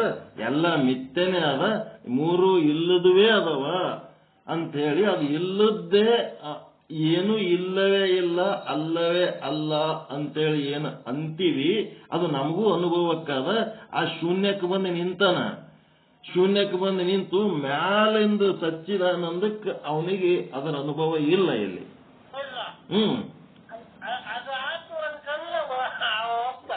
ಅದಾಗಲ್ಲ. ಅವ್ರು ಅದೇ ಮಟ್ಟಿಗೆ ನಿಂತಾರವ್ರು ಬೌದ್ಧರೆಲ್ಲರೂ. ಮ್ಯಾಲಿಂದ ಸಚ್ಚಿದಾನಂದಕ್ಕೆ ಒಪ್ಪಂಗಿಲ್ಲ ಅವರು. ಬುದ್ಧ ಆಗಿನ ಕಾಲದಾಗ ಅಷ್ಟೇ ಹೇಳೋಣ, ನಾವು ಇಷ್ಟಕ್ಕೆ ನಿಂದಿರ್ತೀವಿ ಅಂತಾರವ್ರು. ಅದಕ್ಕಿಂತ ಮ್ಯಾಲ ಬರಂಗಿಲ್ಲ ಅವರು. ಹೀಗಾಗಿ ಇಲ್ಲಿ ಏನಾಗ್ತದಂತಂದ್ರೆ, ಈ ರೀತಿಯಿಂದ ಜೀವನ್ಮುಕ್ತನಿಗೆ ತುಚ್ಛ ರೂಪವಾಗಿ ಪ್ರತೀತಿಯಾಗುವ ಯಾವ ಅಜ್ಞಾನವಿರುವುದೋ ಅದರಲ್ಲಿ ಮೋಹಿತವಾದ ಶೂನ್ಯವಾದಿಯು ಪರಮ ಪುರುಷಾರ್ಥವನ್ನು ತಿಳಿಯಲಿಲ್ಲ. ಇದೇ ಮಾತಾಡ್ತಾರ ಅವರು. ಅವನು ಬರೀ ಶೂನ್ಯ ಇಲ್ಲ ಇಲ್ಲ ಅನ್ಕೋತ ಹೋಗಿ ಇಲ್ಲದಂಗ ಮಾಡ್ಕೊಂಡ ಇದ್ದದ್ದನ್ನ ಪರಮ ಪುರುಷಾರ್ಥ ಏನದ ಅದನ್ನ ತಿಳಿಯಲಿಲ್ಲ. ತುಚ್ಛ ರೂಪವಾದ ಆನಂದಮಯ ಕೋಶವನ್ನೇ ಆತ್ಮವೆಂದು ಹೇಳುತ್ತಾ ಪರಮ ಪುರುಷಾರ್ಥ ಅವ ಅನುಭವಕ್ಕೆ ತಂದುಕೊಳ್ಳೇ ಇಲ್ಲ. ಈಗ ಅವ ಶೂನ್ಯ ಅಂದದ್ದು ಸುಳ್ಳಲ್ಲ. ಈಗ ಅವ ಶೂನ್ಯ ಏನಂದು ಇಲ್ಲಿಗೆ ತಂದು ನಿಂದಿರ್ಸಾನಲ್ಲ, ನಮ್ಮ ಅಭಿಪ್ರಾಯ ಶೂನ್ಯನೇ ಅದ. ಜಾಗ್ರನೂ ಶೂನ್ಯ, ಸ್ವಪ್ನನೂ ಶೂನ್ಯ. ಅವನಿಗೆ ತುಚ್ಛ ಅನ್ಲಕ್ ಬರಂಗಿಲ್ಲ. ಯಾಕಂತಂದ್ರ ಅನುಭವದ ಎತ್ತರದ ಮಟ್ಟದಾಗ ಇದೆಲ್ಲ ಸುಳ್ಳ ಕೇಳಕ್ಕೆ ತಂದು ನಿಂದಿರ್ಸಾನ ನಮಗ. ಆದ್ರ ಮುಂದೆ ಸತ್ಯ ಏನದ ಅನ್ನೋದು ಸಂಶೋಧನೆ ಮಾಡ್ತಾ ಇಲ್ಲ ಅವನಷ್ಟೇ. ಅನಿರ್ವಚನೆ ಇಲ್ಲ, ಟೋಟಲಿ ಶೂನ್ಯದಾಗದ. ನಾವು ಅವನಿಗೆ ಕನ್ಫ್ಯೂಸ್ ಇಲ್ಲ, ಪಕ್ಕ ಹೇಳ್ತಾನ ಮೂರು ಇಲ್ಲ ಅಂತೇಳಿ. ಮೂರು ಇಲ್ಲ.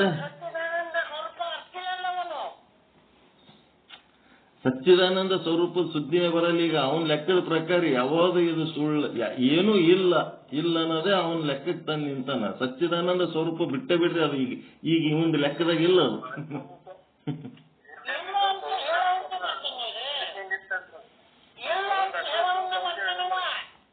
ಅದೇ ಹೇಳಕತ್ತದ, ಇಲ್ಲ ಇಲ್ಲ ಇಲ್ಲ ಅನ್ನೋದಕ್ಕೆ ನಿಂತಾನವ, ಅಲ್ಲಿಗೆ ನಿಂತಾನ. ಮತ್ತ ಮ್ಯಾಲ ಮರ್ತಾನಂದ್ರೆ ಗೊತ್ತಿದ್ದು ಮರ್ತಿಲ್ಲವ, ಗೊತ್ತೇ ಇಲ್ಲ ಅವನಿಗೆ. ಅಲ್ಲಿಗೆ ಬಂದು ನಿಂತದ ಗಾಡಿ ಆಟೆ. ಶೂನ್ಯನ ಪರಮ ತತ್ವ ಅಂತ ಹೇಳ್ತಾನ್ರ. ಮತ್ತ ಅದೇ ಅಸತ್ತನ ಸತ್ಯ ಅಂತ ಅದೇ ಮಟ್ಟಕ್ಕೆ ನಿಂತಾನ. ಅದೇ ಮತ್ತ ಮುಂದಿನ ಸಂಶೋಧನೆ ಇಲ್ಲ ಅವನ ಹತ್ರ ಅಂತ. ಈಗ ಜಾಗ್ರ, ಸ್ವಪ್ನ, ಸುಷುಪ್ತಿ ಇವು ಮೂರು ಸುಳ್ಳ ಹೇಳಿಕೆ ನಾವು ನೀವು ಎಲ್ಲರೂ ಜನರಲ್ ಆಗಿ ಒಪ್ಕೋತೀವಿ. ಈ ಒಪ್ಕೊಂಡದ್ದು ಏನದ ಅಂದ್ರೆ ಮಾಧ್ಯಮಿಕ ಬೌದ್ಧನ ಸಂಶೋಧನೆ ಮಟ್ಟ ಇದು. ಅವನ ಮಟ್ಟಕ್ಕೆ ನಿಂತೀವಿ ನಾವೀಗ. ಮುಂದ ಆತ್ಮಜ್ಞಾನ ಮಾಡ್ಕೊಳ್ಳೋದು, ಇದಕ್ಕೆಲ್ಲ ಆಧಾರವಾಗಿರುವಂತ ಆತ್ಮ ಏನದಲ್ಲ ಆ ಜ್ಞಾನ ಮಾಡ್ಕೊಳ್ಳೋದು ಅಲ್ಲಿ ಇಲ್ಲ. ಅದಕ್ಕಿಂತ ಮೇಲ್ಪಟ್ಟದ್ದು ನಾವು ತಿಳ್ಕೊಂಡಿವಿ. ಆದ್ರೆ ಅವನಿಗೆ ಅದು ತಿಳಿದಿಲ್ಲ. ಮಾಧ್ಯಮಿಕ ಬೌದ್ಧನಿಗೆ ಅದು ಗೊತ್ತಿಲ್ಲ ಅಷ್ಟೇ, ಅವನಿಗೆ ಗೊತ್ತಿಲ್ಲ. ಇದೆಲ್ಲ ಸುಳ್ಳು ಅನ್ನೋದು ಮಾಧ್ಯಮಿಕ ಬೌದ್ಧ ಹೇಳಿದ ಮೇಲೆ ಎಲ್ಲರಿಗೂ ಗೊತ್ತಾಗ್ಯದ. ಅದ್ರದ್ದು ಮುಂದಿಂದ ಸಂಶೋಧನೆ ಮಾಡಿ ಮುಂದೆ ಬರೋರು ಮುಂದೆ ಬಂದ್ರು, ಅವ್ರು ಅಲ್ಲಿಗೆ ನಿಂದ್ರು, ಅವ್ರು ಅಲ್ಲೇ ನಿಂತರು. ಜಾಗ್ರ, ಸ್ವಪ್ನ, ಸುಷುಪ್ತಿ ಇವು ಮೂರು ಮಿಥ್ಯ ಅನ್ನೋದು ಗೊತ್ತಾಗದು ಎಲ್ಲಿ ತನಕ ಮಾಧ್ಯಮಿಕ ಬೌದ್ಧನ ಪ್ರತಿಪಾದನೆ ಬರೋ ತನಕ ಇವು ಮೂರಾಗ ಯಾವುದೋ ಸತ್ಯ ಅಂತ ಹೋಗಿದ್ದೆವು. ವೇದಾಂತ ಸಿದ್ಧಾಂತಿ ಒಂದೇ ದಿನ ತಯಾರಾಗಿಲ್ಲ. ಮಾಧ್ಯಮಿಕ ಬೌದ್ಧನ ಸ್ಥಿತಿಗೆ ಬಂದ ಮೇಲೆ ಮತ್ತೆ ಮುಂದೆ ಅವ ಸಂಶೋಧನೆ ಒಳಗೆ ತೊಡಗಿದ್ದಕ್ಕೆ ಅವನಿಗೆ ಆತ್ಮಜ್ಞಾನ ಆಗ್ಯದ. ಮಾಧ್ಯಮಿಕ ಬೌದ್ಧಂದು ಒಂದು ಸ್ಟೆಪ್ ಹೌದಾ ಅಲ್ಲ?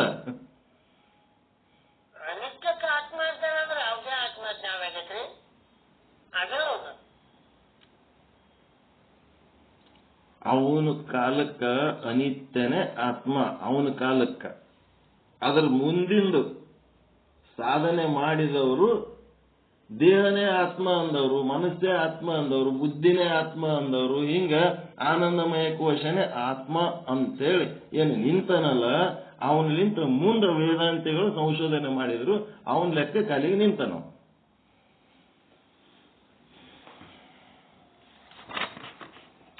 ಅವನು ಅಲ್ಲಿಗೆ ನಿಂತನ. ಈಗ ನಮ್ಮ ಸಾಧನೆ ಒಳಗ ಅದನ್ನು ಒಂದು ಸ್ಟೇಜ್ ಹೌದಲ್ರಿ, ಇದು ಅನಿತ್ಯ, ಜಾಗ್ರ, ಸ್ವಪ್ನ, ಸುಷುಪ್ತಿ ಅನ್ನೋದು ಇದೆಲ್ಲ ಸುಳ್ಳು. ಮುಂದೆ ಹೋಗೋದು ಬಿಡ್ರಿ, ನಾವು ಮುಂದೆ ಹೋಗೋದೇ ಮಾತಾಡ್ತಿರಲ್ಲ ನೀವು. ಇಲ್ಲಿ ನಾವು ಮಾತಾಡೋದು ಯಾರ್ದು? ಮಾಧ್ಯಮಿಕ ಬೌದ್ಧನ ನೀವು ಸ್ವಲ್ಪ ಸುಮ್ಮನೆ ನೀವು ತಿಳಿದ ನೀವು